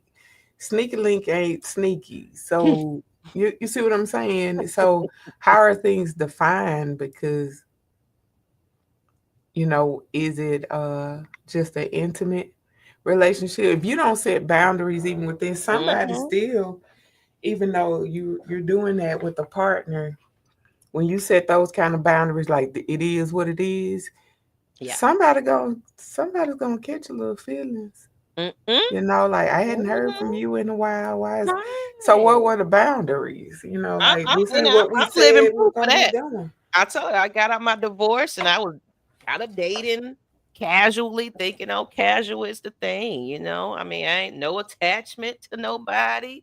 I can just, date whoever I want to date. But to a person that's been in long-term relationships, after a while, it does get kind of old, as Yeah. well as, like you said, people get into their feelings, especially if you decide to hook up a little bit and Right. still establish that Yeah, we're just kicking it here. Somebody is bound to get into that feeling. And my thing is, that's where, yeah, you're right. You got to know exactly where we are in this situation. You know, you might be feel like you're in a relationship, but that person, I told you, we just cooling it. And then you get in your head, well, I can probably change this person though. Right. Because we spend time together and you just enjoy coming over here. Yeah, I think you like me like that. We're in a relationship. We will be in a relationship. Right. They're thinking you will be. But you're not making it any better because you're still, answering, doing relationship shit, and y'all, it's confusing out here, man. So it's like y'all doing stuff like y'all in relationship, but nah, I told you this wasn't what it was. You ain't put that boundary down though. Right. And then when it ends, that's what I was wondering. How do you keep yourself from doing the back and forth? Because I know a lot of people, they do that Yeah. and then they back with somebody, but they want to call you when they're mad at each other. Hmm. It makes me just look at the phone. I'm going to send it to voicemail because I don't want it in my spirit today. Y'all been doing this 10, 15 years of the back and forth, and he leaves for a couple of weeks. You do the same thing, then y'all and, come. and, and y'all And good then out there and step out yeah, the and next thing you know, they taking a Facebook picture or they're on TikTok somewhere together, like nothing ever happened. But when it falls apart, you're the dump. You're the person that they dump to. I don't answer the phone. I quit right. answering the phone because don't make me a part of the dumping. I'm not a part of the celebration. So Mm-mm. I quit answering the phone to certain people Hmm. because they're calling with a problem and Right. you're just that good listening ear. I don't want to be there are paid professionals and you can Hmm. contact Maggie T for that. Right. Paid professionals out here for that. I don't want to hear it on my good day like today. I'm gonna let the phone go to voicemail. Right. So my question, of course, I would ask people, and like I say, if you first time here, you haven't watched the full episode, go back and rewatch it. But it's the real question is like why we keep coming back and forth. Do you miss the person or the feeling they gave you?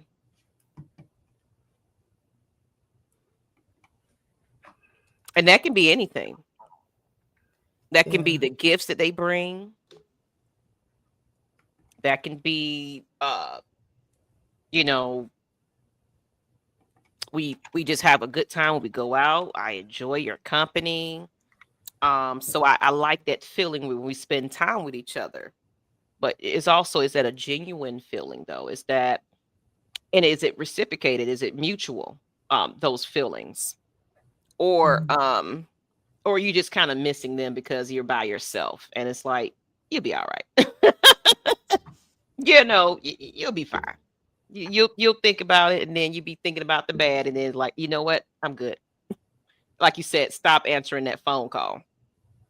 And me personally, yeah, I just started cutting off communication. It's like I also let them know, hey, I don't think this is gonna work out. I just need my peace. I need this. I mean, I just let them know, hey, I'm good over here. Right. But you personally have to be the one to okay, I gotta stop messaging. Like I recently had a situation where like I said, I've been dating since December. Um, and one day I put up a post. Now I didn't have that person in the post, but I put we went to some cabins and I posted um spending time in good company or something like that to the extent. And it was just a picture of a room, the little scenery out there, but the fact that I put that little tidbit in there, oh boy, like I told you, people that ghost you and don't know you half the time, but all of a sudden when you're in something, they oh. So this person hit me up. Oh, I did not want to see on social media that you're dating somebody. I was like, Wow. come again? When was the last time I spoke to you? When's the last time I hung with you? When's the last time we said we was in a relationship? I know we liked each other, but yeah, like if you leave me on red for weeks, I don't hear from you. Oh, I just don't put my phone. I don't. I got so much going on. Okay, well, deal with what you got going on. Then I don't beg people to give show me some effort and attention and time. But all of a sudden, you're hurt and you got to get over me for the fact that I am dating somebody. And it's like, well, if you were available, then maybe we would have been dating. But you're not. I don't wait on anybody. I'm sorry. So if that hurt your feelings, and we went into a whole argument about that, I'm like, I don't owe anybody anything when you're not there in the first place. I've moved on. That was just weird to me. Like, you really coming in here with your feelings about a post I made when was the last time we did anything? Which mean they've been watching. Mm-hmm. They have been watching. Mm-hmm. So, or do you just miss the person, or or the feeling they gave you? We never established anything to have anything worth anything. So it was nothing to begin with. We showed interest, but it's like I'm all about consistency and effort. And when I don't get that, it's like I'm not gonna. People make time for what they want to make time for. Right. So, what does healthy love actually feel like? Do you know how to answer that question? Well, it's expressed and shown. It's demonstrated. Mm-hmm.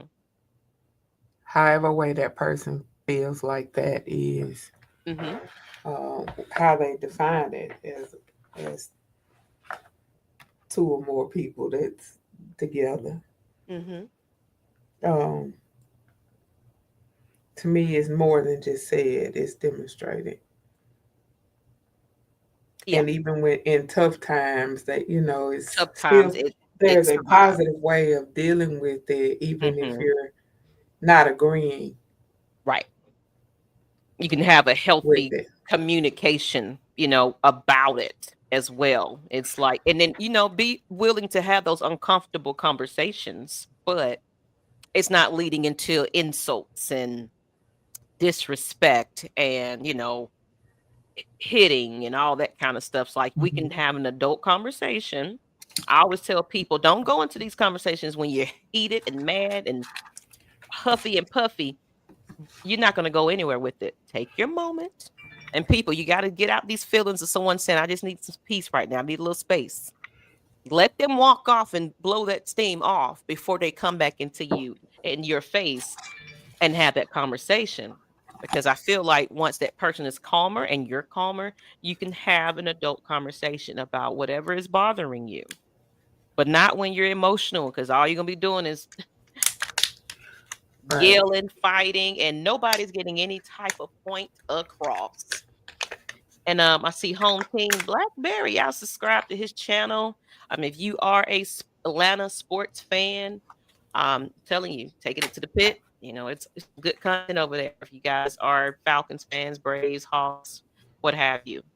I've been in that situation a couple of times in the past when feelings got stronger from them and wanted monogamy. But I was clear in the beginning I wasn't looking for that, and that was agreed. And yes, so and sometimes that does happen. Like when I was a casually dating, I intentionally told those people, I am not looking for a relationship. I'm not ready for that. I'm just out here having a good time. Okay. Yeah, I'm they down think with they can that. deal with it, and they should tell you, "I can't deal with it." Right. That's when you tell them, I don't know. I'm looking for romance. I'm looking for love. Okay. Well, all by all means, I hope you go find that. That's where you do this justice for yourself when you don't speak up and say, you know what, I don't know if I'm cool with that. I like you and I actually want to see where this goes. And it says it made me feel a bit um at unease because I truly value our relationship. So just from the perspective of the other. So And and I like that you was open and honest and upfront about it. And some people can handle it, some people can't. But at least you allowed that, and it wasn't one of those, y'all just got into it, and then next thing you know, boom. Oh, by the way, you know, I forgot to tell you, I'm not monogamous. I want to date other people. I'm not looking for exclusive. Eventually you probably will, but So, home team, was that a friendship? Was that like you wanted to remain friends with somebody versus were they taking, hey, after they started learning you that you this good person? That's probably Maggie too. When they get to start knowing you and you're and dating, that's like, what it man, was. she It's like mad you're cool, and yeah, she's I cool want as something hell. out of this. I don't know if I want to let Mhm. them go. Once they Right. find out you good people, then it becomes harder because now they're learning you. And it's They're funny because learning. someone told me that I had vented to one of my friends before, and she was like, "I see why they like you." I was like, "I see why." It's like, so I was like, "What do I do? Do I not be myself then?" Because it's like, people like who I am, but and they really risk it all and ignore the fact that I said something completely different than what they wanted. They said healthy love feels effortless. Right. You don't have to force it. You don't have to beg it. It just naturally develops into something at a pace. Don't rush into these things. Y'all take y'all time and get the honeymoon phase out the way, Right. and then open your eyes and you know deal with your relationship during those moments. Because yeah, once the cute stuff blows down, then you start getting to know their habits and things, and he picks his fingers or something. Oh my god, when you start seeing those little things, like, okay, now you're getting the real person. How you Right. handling it then past the honeymoon? Or you got an agreement with what type of friendship you have, and they realize and they get used to that, and they sort of in their head is Well, we've been doing this for a relationship, while. like, right. Mhm. And I had to stop a friendship with boundaries, relationship with somebody, because I had to we had to have a real conversation because we had been friends in advance for a minute, Mhm. and then I had to tell this person, hey, I think I want more than this, and it's not with you, Oh, and I have to. And I didn't have nobody in mind for what more than that was. I just knew I wanted more than what I was giving, and I wanted more than what I had set as a boundary for. It was fine, but I was ready. I was really getting ready for a relationship, and I needed that time. And I asked this person because we when we're together we good together, and I had to ask him, and he was like, "No, I don't think." I'm ready that ain't for a what I'm relationship. looking I for. said, Mm. and I said, well, Mm. I had to ask you because I'm doing things with you, but Right. I am going to open the door for me to date. And if that's true, we can no longer have this friendship with the boundaries. And I'm glad that you. Then that's Well, healthy though. benefits. I set boundaries with the benefits. Wh- So I had to I tell know what you them I mean. I could know never, what you mean. I had to tell them that we could no longer be Have the friends with benefits. benefits. Right. And they took that sort of, at first they were fine, then they realized, oh, you for real, we can't Oh talk. yeah, you Oh, taking you away my for good real, loving. I can't Mhm. text you at night, or we That's a can't. You problem. for real? I was like, no, I'm I doing this can't for call you me. at midnight and show up at your I'm really trying to no. purge because I want to open the door to date people and with the possibility of being in a relationship. And he had the hardest few months of really dealing with that. And so, but Ooh. we set boundaries, so can't deal with the boundaries. Mm. He said, I was dead. Right. But I've had, like I said, I was casually friends with benefit situation after my divorce, and Hmm. physically things happen, and people Right. got into their feelings. Not me now, but it was one of those situations. Like I'm just, because they're telling me I love you, and it's like, well, I don't feel the same. And I don't want the same as you. And I stopped. So my problem was, see, what had happened was, um, it was a good time. So that part was Right. hard to detach myself from. So I can see Right. why that person was acting up. Now, not saying I was acting up, but it was like, it was one of those, okay, out of sight, out of mind. I ain't communicating with you. We established that we're not going to do this anymore, right? And then next thing you know, a good song came on, had a good drink, or oh, I seen you on social media, you looking good over there. What you got going on? And boom, Right. then it happens again. And it's like in the back of my head, it's like I knew exactly what I was setting myself up for answering or texting, hey, what's up? And it's one of those, oh, you're not going anyway now because you just keep coming back. It was one of those things. And it was like, Mhm. yeah, you're right. You're right. I gotta stop this if I want this to stop. I can't say I'm done with it and then going over back over there. And, especially that person is like, yeah, yep, I want you all day long type of situation where it's like, you ain't going nowhere. You're mine's forever. That's what I was getting. I was like, well, I got options, but okay. But I wasn't making it any better. So we could be the bad end of both sides sometimes. Jealous flings all oh, I'm just saying it there has been times where it's like we hadn't communicated, then it was like, oh, I see you hollering at somebody now, and you get to curious to know, hey, well, what's happening? You is it good over there? Right. No, yes, maybe so. And then it's like, well, let me come over there and show you what you've been missing. And then that's toxic. So speaking of Right. toxic, let's get into so I've been in a toxic situation where everything it was just I couldn't let go for a while. It's just like I got needs and things, and things that person knew exactly how to take care of Right. because we known each other a long time. But breaking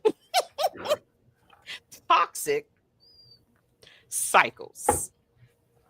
That's why I went into that story, y'all. This is Ooh, Candid child. Room, so y'all gonna get a little bit of me in these shows, but recognizing repeated patterns in relationships. So you talk about things, they go on to change, try to change, but then they don't, or they go back to what they're always been doing. Accountability versus blaming the other person. So I'm a victim. I'm a drinker because my mother was. I'm in a lot of pain, so this is just how I cope. Versus, I do have a problem. The way I talk to you is bad. Like taking accountability for your own self versus blaming everybody else for who you are. Healing before re-entering that same cycle. So, like I said, the people that jump into these Right. relationships and you don't know how to love yourself, be to yourself, heal. Take your time before you jump into something else. Right. And that's why I wanted to break that off. And it was a long period of time, Hmm. you know, because I just wanted. I know if it was me, I always put myself in. Would I date me? Am I in a place that if you meet somebody Mm-hmm. that you would want to date somebody who has Mm-hmm. something else going on with somebody else, and then they can't let that go. I Yeah. didn't want that. And I knew what I needed to do for me Mm-hmm. before getting into something else. And, you know, and it was a little minute, but I was learning me. I was creating the person I wanted to date. And I think a lot of people don't take that time to address, or even think about, well, I had been dating different people for, a period of time. And what did I want for me? What did I want Mm. moving forward? What did I learn from that Mm-hmm. process? Even coming out of a long term marriage to just temporary dating, then what did I want for me? And taking Mm-hmm. the time for me to become not an individual for somebody else, but an individual for For me, yourself. for myself. So I Mm-hmm. was like what you were saying earlier. Can I take care of myself? Right. Can I truly take care of all my needs Mm-hmm. myself without having to depend on anybody? And that's where a lot of times women get the thing that we're too independent. But do you want somebody to totally depend on everything for you? Is that what another man or woman want from you? Or can you be a partner, a true partner, and you share talents and skills together. You a real Mm-hmm. partner. You that partner in crime. So could you do that? Yeah. And do you have everything that you need to? Are you that person to do that? In that either searching or looking for somebody else, is that what you? Are you that person that could partner with everything that you want? Mm-hmm. And we got Blackberry. I guess is too good of a conversation, so we're gonna bring him in. He's coming on in, and I love it. Now we got a male perspective up in here, but I'm gonna give these 2 points here. Then we're gonna go into the rest. Um, so the accountability for versus blaming other people. Like healing before re-entering that same cycle. So we just talked about that, and then of course we've been talking about boundaries and self-respect, not punishment.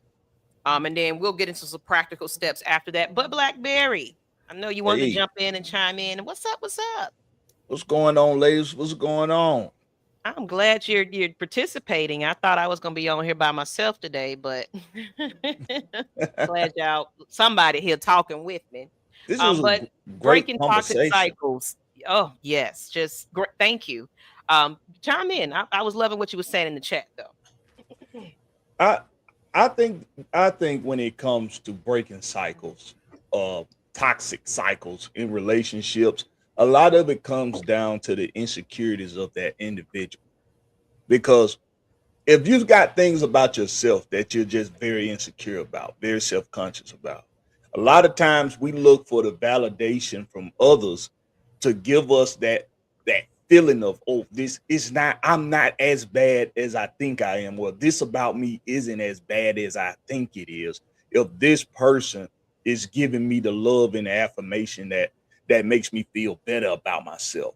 So a lot of times it could be somebody that could just be straight dogging you constantly, but it may be this one particular thing that they do or that they say or Mhm. that makes you feel a certain way that you continue to want that feeling. And because they're the ones that's giving it to you, maybe they the first, maybe they are a familiar feeling from the past. Right. It's it's hard to break the toxic cycle for those people because they really do need things like the Kandid Room, where they can talk to people that's going through similar situations, have been through similar situations, or talk to a therapist, talk to somebody that can really get down to the root of what's really going on psychologically, emotionally. So yeah, it is the toxic cycles do have rooted areas that need to be explored for the individual, and it's not necessarily about the people that they're in these relationships with, but it's really about that person. I like that. And it's true. I always tell people let's do your inner work. When it comes to wanting to be in a relationship or just being a better damn person, like you, Blackberry, you are in business for yourself. and there are growing pains that comes with that. And sometimes we lose and we gain, and when we're running a business and things like that. So being able to kind of sit down and it was like, okay, what went well, what didn't, what can I improve on? Right. That's all you. You can go read a book. Somebody else might tell you some tips. Yeah, man, you can, but it's going to take you to sit down and break it down for your own damn self. What are you doing incorrectly? Are you promoting yourself? Is the quality of what you're putting out there good enough? Are you really critiquing your own work here? When it comes to these things, and it comes with just being you in relationships. So, like practical steps that we can go into. Pause before going back into that toxic situation and seek some help. Maybe talk to somebody like, you know what? I feel like I keep running to the same type of people. Is it me? And a lot of times, trauma from children trauma and things like that leads you up into who you are as far as how you handle relationships, how you recognize and identify love, affection. Some people are taught, like males, you can't have emotions. You can't show it. You got to be the provider. You got to be this. And you're so accustomed to taking on so much responsibility because that's what you're supposed to damn do. Right. But you're not checking in on yourself. Like, am I okay though? Am I healthy mentally, emotionally, physically? I'm out here just working my ass off because that's what I'm supposed to do. Identify what you're actually craving. Is it comfort? Like you said, validation, familiar, if it's just familiar for you, or, they do a good thing behind closed doors. Is it just that? You got to really identify why you're really so attached to this person, and is it worth it? Can you find that elsewhere? Replace the pattern with something intentional. Business, new friendships, hobbies, anything that can distract you, that brings you joy and happiness, not necessarily being so up under that person. Replace that pattern with something else that you like to do. Then make that a habit. And it's like, I like this now. I don't really need to call that person up because I'm enjoying life out here.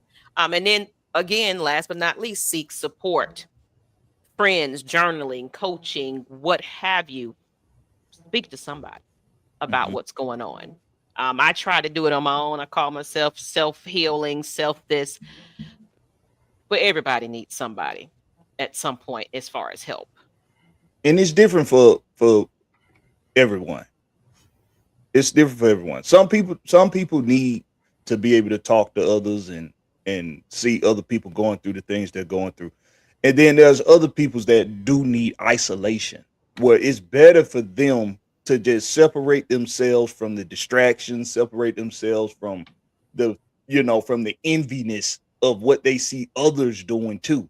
Because I've had situations where, I had a friend that saw me and my wife doing things and going places and having experiences, and I would see them constantly asking me questions like, how do you know this? How do you know that? And I'm like, man, you've been around here long as I've been around here. you done been with these, you done been with these gals just like I've been with these gals. It's different. It's just about what are you willing to work on with yourself so that it doesn't become like a search party for that person that's for you, or it don't become a search party for healthy love. It don't become that. It just becomes something that's going to organically happen, and you can't get that unless you're willing to work on yourself. And I'm glad you said that. Chrissy said something earlier about that. People put up these personas on social media, or it's the perfect couple in front of everybody. And like you said, they're when, stop idolizing these celebrity couples or whatever, and trying to make this is relationship goals. No. like a TikTok challenge. Everything is a right. Like it's if we see others, like some people do need, and I've given this advice to people that are close to me. when I seen that every time they would be done with a relationship, they're like, it don't even take a week before they right back to Right. wifing somebody up or hubbying somebody up. And Right. I say to them, you know what you probably need is to just be by yourself for a while. Just be by yourself. Well, I don't have a problem. I was like, you say that, but when I think about your history, I don't remember you being by yourself. Right. Or know how to handle being by yourself. Like, Right. And I've known you the majority of your life, and you probably need to be by yourself. I noticed something about myself a while back, somewhere around the time I met my wife. I had never lived by myself before. Never lived alone. It was I'll either live with a girlfriend or I live with, a homeboy or something like that. And we always usually used to try to, adopt a gal friend to come stay, with us. So I never lived alone. And when I realized that, I was like, man, do I need to know how to be alone? Like, just period, just in my own space, just me by myself.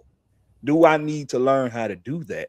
And once I got the answer to that, I was like, man, it was like an epiphany. It was like, this is exactly what I needed for myself, because I never thought I had a problem with relationships with women. I was, mostly women in my family, raised up around women all my life. So I'm very respectful to women. I have values and morals when it comes to women. And the way I'm raising my sons, I see that they're going to value, have the value in those relationships too. But I had to ask myself a time back, like, do I feel like I need to have my space occupied with a woman? Like, even something as simple as just being home all day by myself. Am I capable of doing that? And when I got the answer for that, it really helped me work on myself as an individual. Like, you can be alone. You can be by yourself. You know how to think for yourself. You're a pretty intelligent person. You can garner your emotions, and you can do all of these things for yourself without needing somebody to look you in your eyes and say, yes, yes, I agree with you, or yes, that's right. Because a lot of times it's that too. It's just that validation, like, do you understand what I'm saying? And you want somebody to say yes. And it's something as simple as that a lot. And most men don't realize they have that problem until they're alone by themselves. And you have to have that realization that, oh, maybe I do look for validation in women, or even a friend even. Maybe I just need to learn how to be alone. right. And I'm glad you said that, because like I said, I was casually dating, and then after a while I was like, you know what? If I'm not dating with intention, I don't want it anymore. So but in that time, I also admitted that I wasn't ready. And I was like, you know what? I really jumped into that situationship too soon, even though I was avoiding it and told you what it was. But I had to jump out of that because I wasn't properly healing. Right. So I just took a hiatus on dating altogether. I was like, I am not dating at all. And I did that for about a year and a half or so until I met someone in November. That's a healthy amount of time there. Right. And I mean, physically zero. I mean, celibate and everything. Like, but what it did was it disciplined me. Yeah, I was saying all kinds of things like, man, I would, woo, but I was like, is it worth it though? Is it worth it? No. And what I did with that time, I rebranded. I don't cut off a lot of people that was negative in my life. I made a lot of self, adjusting. Like, it's the company I kept. It's the people I dated. It was this, it was me, and also my mental health. Like, I just went through a spout of depression. I had to seek a psychiatrist finally. She finally got me to a place where I'm in a better headspace, because I was spazzing out sometimes, taking it out on people, angry. I had a whole lot going on, and that's because I just was not getting my shit together. I mean, bills are paid, mortgage on a house, yeah. But as far as just this up here, Mm-hmm. I was like, no, I can't get myself together. I'm constantly trying to date, constantly trying to be with people. I just need to be to myself. I just need to leave it all alone and learn how to be alone. And it was the best thing. It was like one of those weights lifted. What's up? What's going on? How you doing?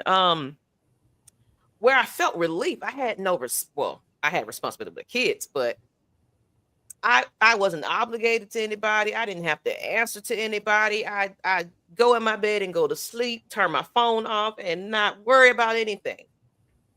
I can go out there and go buy me some chicken wings and eat it by myself without somebody saying, "Oh, you went over there and got those Oh man. you didn't Oh bring me man. a plate." As a father and a husband, I love the moments when I can just buy me a plate The and I guilty ain't got to worry pleasure of about that. buying nobody else a plate. When my kids started making their own little income, it's like, "Mom, we're gonna go get our own lunch." I was like, I don't know how to feel.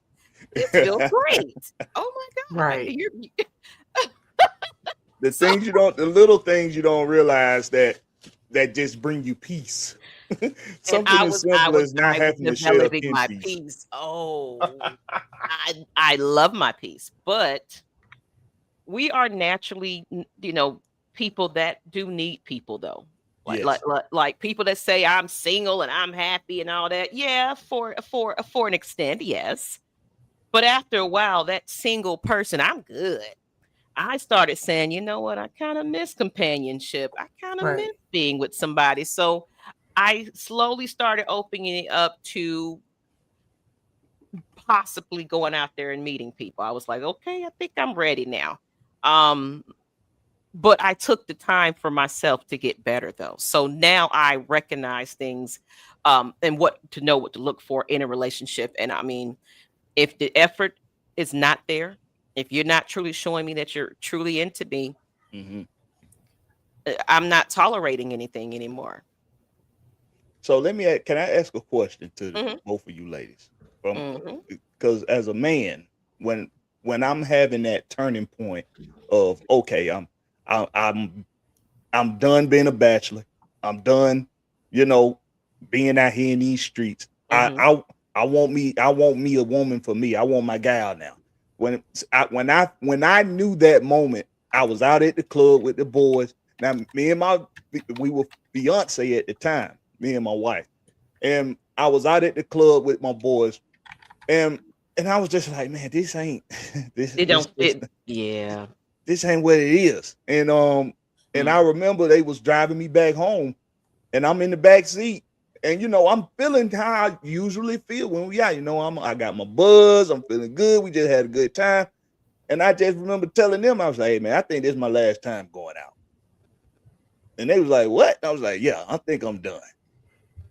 It's like I didn't get nothing from. I was like, I had fun with y'all, but I was like, I ain't get nothing from being in there with the lights dimmed and all the loud music and Yeah.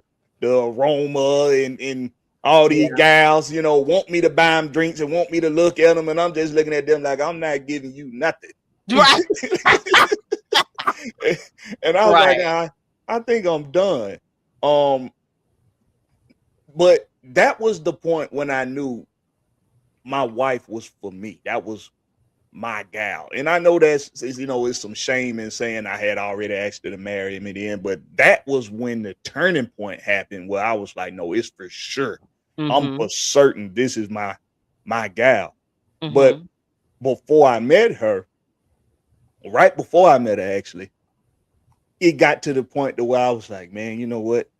It's more than just about a woman. I want my life. If my life is on the track that I want it to be on, She got a then compliment. right, she got to compliment where I'm trying to be in life.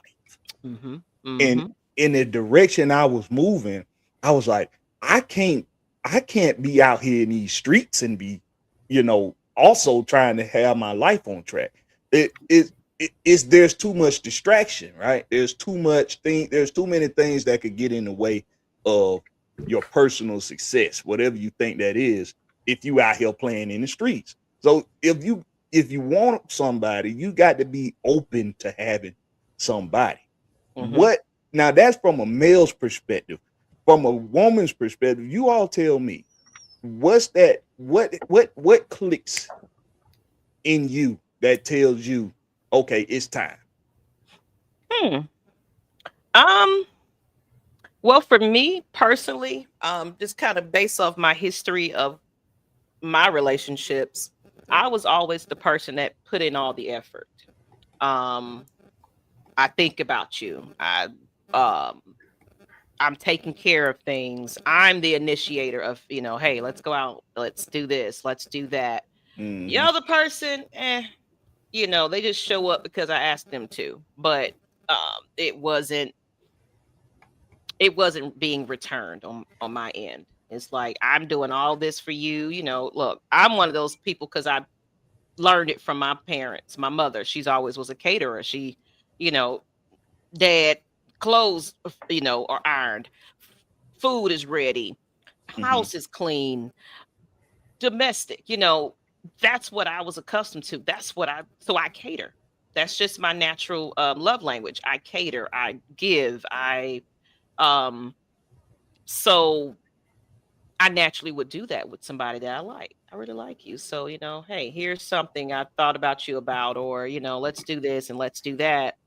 But when it came to it being returned back to me, I wasn't getting that. Or it's like, you asking for too much. I do enough. It's not enough. And it's like, I'm not talking about financial. I mean, yes, financial, yes. But I'm talking about attention and time. Like I said, I'm not a clingy person, so I'm not like, okay, I got to be up on you 24/7 in a day. But if you go an entire day or two, and it's not even a simple, hey, just thought about you. And now this is after we got married, mind you. It's like some people get so accustomed to, I got you now. I ain't really got to make the efforts like I used to keep you. So got complacent. I just knew that wasn't my person after a while. So when I let that go, like I said, I casually dated, and the people I was meeting, it was just a good time. Wham, bam, thank you, ma'am, type of situation. I wasn't seeing any type of, because, I asked those questions, like, I am a business person. So it's like, what do you contribute? What are your goals, your ambitions? What are you, outside of how good you look? What you got going for yourself? So your intention at the time of asking those questions wasn't necessarily looking for that partner. It's just it's pretty much just fishing for how the waters are these days. Right. Because I might want to dip my toe in it. Just if you say something I like, because I'm still one of those, pace yourself, casually get into it, let things naturally happen. If you got a chemistry, it's gonna happen. So if I'm communicating with you, and I'm exchanging numbers, and we're communicating, that means I'm kind of interested in you to some kind of capacity, even though we're casually. But it's like something in you is going to probably get me to say, you know what, I kind of want to see more from you. I like what this. So that's what happened in December of last year. That person just came out of nowhere, and it was more of a, hey, I just want to come out and support your meet and greet. Cool. Great. Sat there and just had a regular ass conversation with no intentions. And next thing you know, I was like, wow, my biggest thing about relationships is communication. Like, I don't like a dry ass conversation. I'm an intellectual person, so stimulate my mind. Yeah. So if I can have a conversation with you where we start off with one subject and we don't talk about 10 other things, and we're laughing and we're having a good time, and it's like, man, I can just talk to you about anything and everything, I'm attracted to that. So that person was just like, dang, I mean, we're sitting at the bar, and I didn't realize it's been 2 hours. We're having a great conversation. And we started just communicating a lot more. And it wasn't like, okay, well, so what are we? It wasn't no pressure. It was just good friends hanging out, enjoying each other's company. And then one day it just was like, it just kind of hit me. I was like, I actually kind of enjoy hearing from you. I requested it like, hey, we can talk a little bit more. I like this actually. Mhm. So when I started feeling comfortable and looking forward to hearing from you and talking, because everybody else I was ignoring and like, all right, I seen you, gotta go by. I'm a Gemini now. Yeah. You know, I get bored fairly easily. But if I'm actually inviting it in, like, Yeah. hey, now, when are we hanging out next week? I knew then I was like, yeah, I think I like this person a little bit. Then Yeah. I told that person, I was like, you know what, I'm thinking I'm liking you a lot more than I expected. And that same thing was like, I agree. I think it's mutual. And that's where it went. So it was just something in that conversation and just it it just said, hey, this is a little different than Yeah. because that person was showing up, like little things, like actually listening to me and repeating it. Like, I remember you told me this. And it's like, you're Yeah. actually paying Yeah. attention to what the fuck I got going on. Amazing. So that's the That's it. turning point for you to when the vibe get to a certain frequency. Right. You Yeah. you you into me. I can Yeah. tell. I How like about you, Christy? What's a turning point for you it. that you decide, okay, I'm done being in the streets now. You can take. I was I think like I sort of said it before you came on. I got tired of the temporariness of I set the boundaries with somebody and then um I didn't want that anymore. Mhm. With what it was, and then COVID hit, and it forced me to be alone because Mm. I have always, my kids had finally just moved out when COVID struck, so it forced me to be alone, and I was my own company, and I liked it, and I found peace. It was like what Maggie said, you have to have that time to take care of yourself, and at that time I could work from home. So since I was working from home, then I started exploring everything I wanted for me. Because you can't say, I want this type of person, I want this type of man or woman, I want this or that. I knew what I wanted in a man, I knew what I already had, and I knew what I didn't want. And I thought it being able to express that was going to be very important. And so just having that conversation that I did what didn't want anymore. And it just sort of forced me there. But in 2017, I was losing my little brother. He was dying of a rare heart disease, and it sort of struck me. His last words to me was, "Live your life in seconds." Because if I had seconds, I would barter with God just to spend it with my daughter. Mm. And he says, "Stop wasting time just sitting there. Get out. That's Get powerful. out." Yeah. And sometimes I wake up in the middle of the night, am I wasting time? Because he says so many people live their life in hours, days, minutes. We think of years, decade, but we don't think about our seconds. And I didn't know at that time he was slipping away, Mm. Right. but he was so serious about living your life in seconds because if you realize we waste time on so many things that's not important. And for me to value my time. And so that year, I actually met the person I'm currently dating. We dated that summer and then we just sort of went separate ways. But about 3 years ago, he ran into a friend of mine that I was with when I met him and said, "Hey, where is she?" He was like, I'm looking for, pass by her house, but I see this vehicle and I don't know." And he was like, she was like, "No, that's her car." She's like, "Man, tell her I want to talk to her." And he was so dead serious. Mm-hmm. But this was after I had cut off from Mhm. everybody because I just think you really have to, you figure out what you're doing at that Who you moment, are. is this Mhm, conducive mhm. to, if you're preparing yourself for a relationship or just being open to exploring, I think I'm ready for a relationship. You have to cut all the other stuff off. You had to cut off the sneaky links, all that stuff. You had to cut a lot of things off. Even people that may be connected to you that may be a little bit, on the toxic side, like bad friendships and stuff. And I started cutting it all off. And I did so more for me than the hopes for a relationship. And so I figured, would I date me at that time, looking for a relationship based upon what I wanted. So if the person that you sort of have an ideal in your mind for, it was just like what you said, Blackberry, am I in a position, is this person in a position to be my partner? Mm-hmm.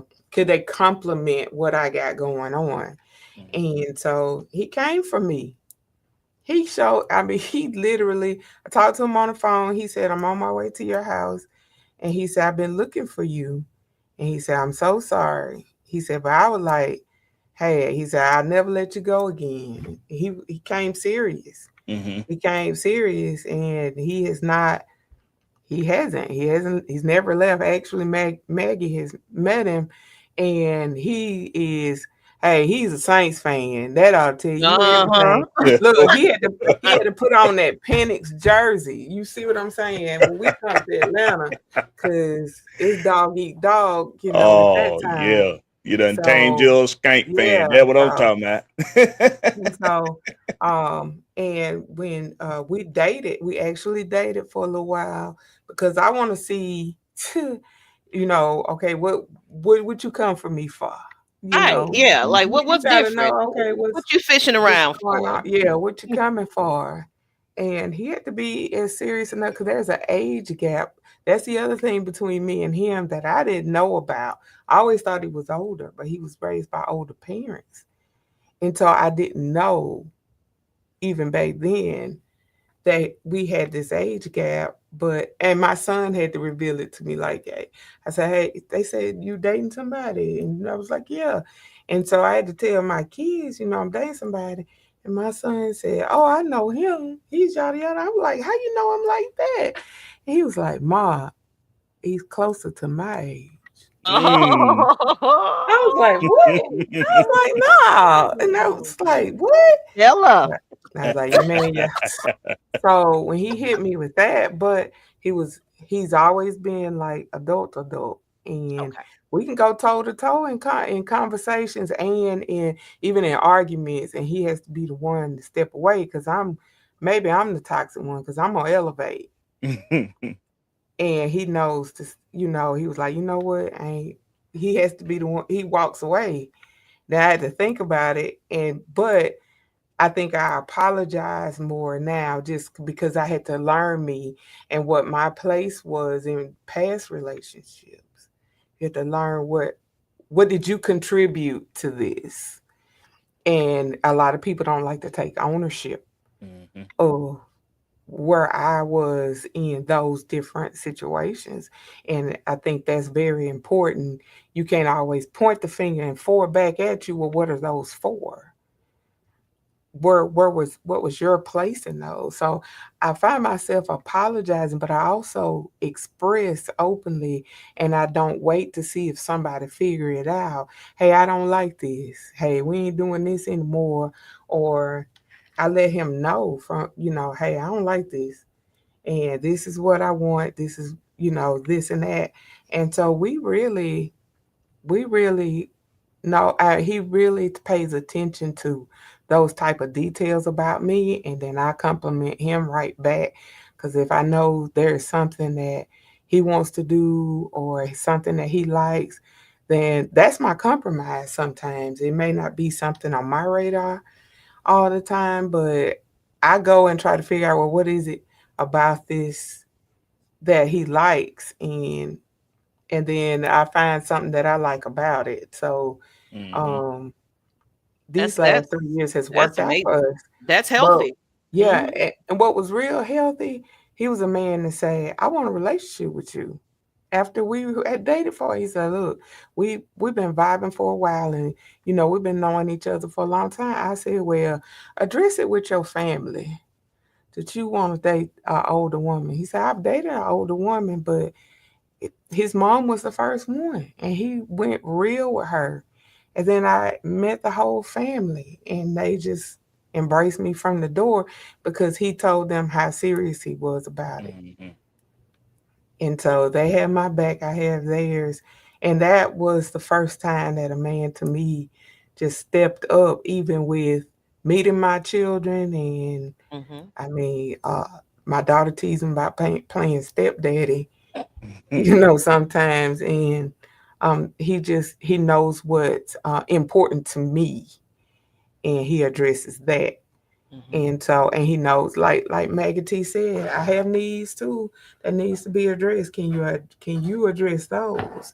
And Yeah. so it's a challenge and a benefit at the same time. But he knows what I like. He knows what I want. I'm gunning for training camp. He knows on Tuesday night, don't call me like you online. He was like, I see your little show on, because he's a Saints fan, but he's listen. He Your little oftentimes show. he's he's listening in, and he's clicking the like button or something. And that's kind of the support I got too. That not even like really a sports fan, but it's like willing to like hey, I tune in a little bit. I seen you. You look cute on there. Stuff like that. So if you ever see me looking crazy sometime, because they Be over here smiling. He be messaging me grinning. like I And see you. that's important. That's important. Right. But that's the support I wasn't getting at some point. Yeah. Like Right. people when they with you, they act like they all supportive, and then Yeah. they don't get what they want out of you, and then it's like, I don't watch that stuff anyway. Because your interests are important to you. Mm-hmm.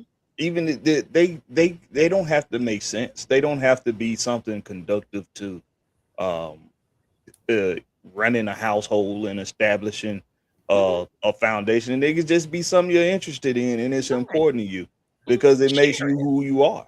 Right. Mm-hmm. So even It's, if you don't care for it too much, like you said, it might be not your cup of tea, but sharing it or just like, hey, I liked it.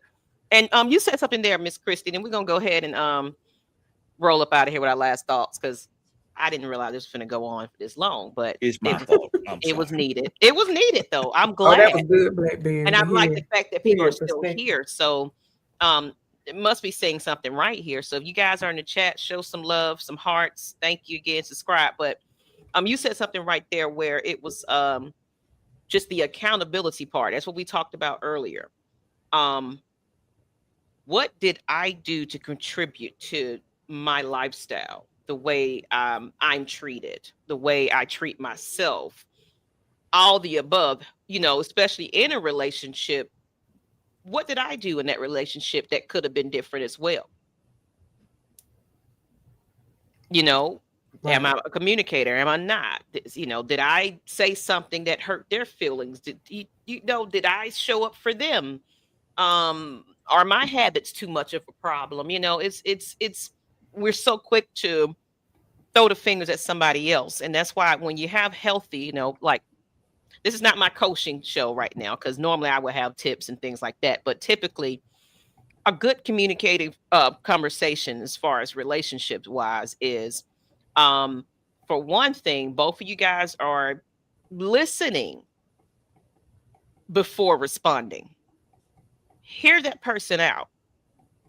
And at the same time, you can't go into these relationships assuming somebody is going to figure you out. If you don't tell them how to love you, and this is what I like, this is what I don't like. Amen to I that. want kids, I want a house, I want this and that. And if you don't say that, and what are your intentions in the beginning of this relationship, if you don't cross those T's and I's in the beginning and figure out, hey, this is where I'm at, where are you with it? And if you don't establish that in the beginning, that's a problem. So it's Right. like, you can't expect somebody to know what you like and what you want and dislike if you don't open your mouth and tell them. You got to let them know. You got to talk to them.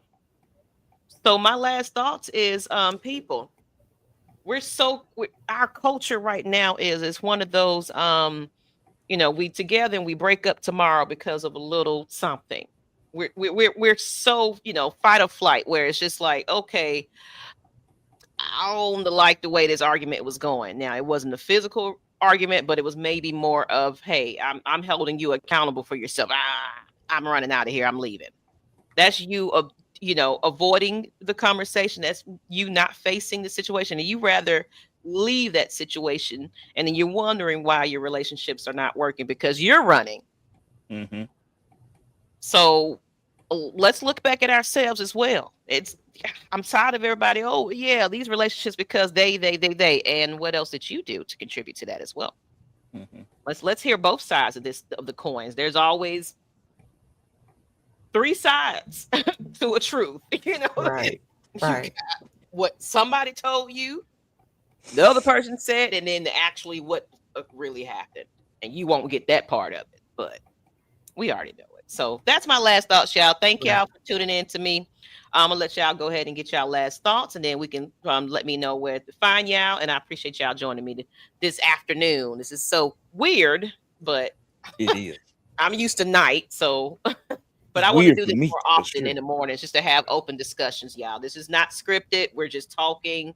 My Kandid Room episodes will be a little bit more structured, where you get some tips to take back. This is more just open conversation here, open dialogue. So we're gonna start it off with you, Blackberry. Your last thoughts, and then where can they find you? With the question on the title, why do we go back to what hurt Mhm. us? Um, is a good question to ask, and if you're somebody that realizes you go back more than once, if you went back more than once, then you're doing yourself a disservice for personal growth. And if it's something where it was to the point where you had to leave for your health wise, and you continue to go back, then you're really doing yourself a disservice. Don't dishonor that strength you had to leave. Honor that strength by getting strong enough not to go back a second or third time. Mhm. Because if because we got situations right now with the Falcons organization where you got a DV case right now with one of our young star athletes. And what I hope the people in their circles are telling them is don't go back to this situation if it's going to jeopardize your health, Right. especially for Rikia, because your strength to leave, your strength to disconnect, it took strength to do that. Honor Right. that strength by gaining more strength and strengthening that. You can't do that by going back. Now, there are situations where what hurt us gets better, and you can go back to it and you can grow with that person. But if it's more than once, you got to be real with yourself and say, listen. Now, with that situation, though, is it only gets better if both of you guys wanted to get better, and that other person is also doing their due diligence to make sure that y'all get back on Absolutely. track. So, Right. Absolutely. And the only way you'll really know that is to give it a shot. That's really the only way you'll know that, but not more than one time. And I think we go back to what hurt us because everybody's situation is different. But just from my experience, from what I've seen in life, from my loved ones and people I came into contact with, a lot of the times it's because you're just so used to feeling a form of that hurt that you feel like that hurt is necessary in your life for you to feel something, for you to feel anything. And you're not accustomed to feeling the opposite of hurt, which is nurturing and nourishment, love. You think that hurt is love. Well, it's not.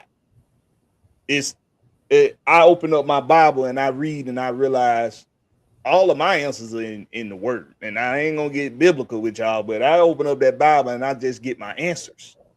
And a lot of the times everything comes back to the peace and love. And if you ain't got peace, then you can't have love. So just that's something to think about when you notice that you always go back to what hurt you. And then for those, and one last thing, Maggie, but for those of you who go back to what hurt you because it seems familiar, it's just familiar for you. Ask yourself this question: when have you ever been in a situation when familiar felt good? Mm-hmm. Because if familiar ain't felt good to you, it's time to put yourself outside of that box. Right. And it's time to make yourself uncomfortable in an uncomfortable situation, because hurt is way too comfortable for you right now. And with that being said, Maggie, I appreciate you and Christy for having me on. Y'all know y'all can find me at the home team with Blackberry. That's Blackberry no C, just a K, on YouTube. Appreciate you, Max. All right, thank you, Blackberry. What's on your agenda coming up? You have a show Today, today. Okay. 4 p.m. Eastern Standard Time. We got to get ready for that, y'all. So, and Fan that's Speak, where we drop the link. okay. There you go. So you can jump on and talk some sports with him. So look forward to that. 4 p.m. Eastern Standard Time, y'all. And I'll make sure I'll share it out so y'all can find it as well. Appreciate you. Tonight the Ladybirds got a show, but I'll talk about that in a minute. But Miss Christy, I learn to love yourself, and that's what helps you from keep going back. If you truly love yourself, then all the things that protect that peace that Maggie talked about, and the things that you love yourself, then I think that helps determine um, your move to be able to move forward instead of looking back. Because like Blackberry said, if you go back and you feeling bad while you back, or you grow up with that mindset like my family did, like for better or worse, what's the worst? Well, that's not that bad. You have to figure out what's good for you. What's good for you, what is love for you. And in order to do that, you have to take the time out for yourself to love yourself, to date yourself, to figure out those things about yourself so that you know what a healthy relationship that you want for yourself. Mm-hmm. That requires time. That requires some time. yep. All right, and where they can find you, Miss Christy? Oh, Atlanta Falcons Nation on all the Atlanta Falcons content creators website, like Blackberry later on today at 3 o'clock. Well, it's 3 o'clock for me on my time. But and then watch the Ladybirds or AFN. I'm usually between online with them or in the chat. So Yep. oftentimes I'm in everybody's chat, but I'm so glad to have an opportunity in the Kandid Room with Maggie Yeah, T. it's a little different. Yeah, I like to get outside of football talk sometime. In case people are new to this channel, I am Miss Maggie T, First Lady of Atlanta Falcons Nation. That's where I kind of started my podcasting career and journey. Talking about those Falcons. The water boys call them the heart attack birds or whatever they call them, and yeah. So that's giving me my love to, just get out here and do, like we said, find a hobby, find something good you want to do. That's helped me pull me through my depression. And I mean, what Kandid Room is just a unbiased place where people can come in here and talk about anything and everything and vent. And then, of course, I am a certified mental health coach as well. So if you ever need some guidance, I'm open for that anonymously as well.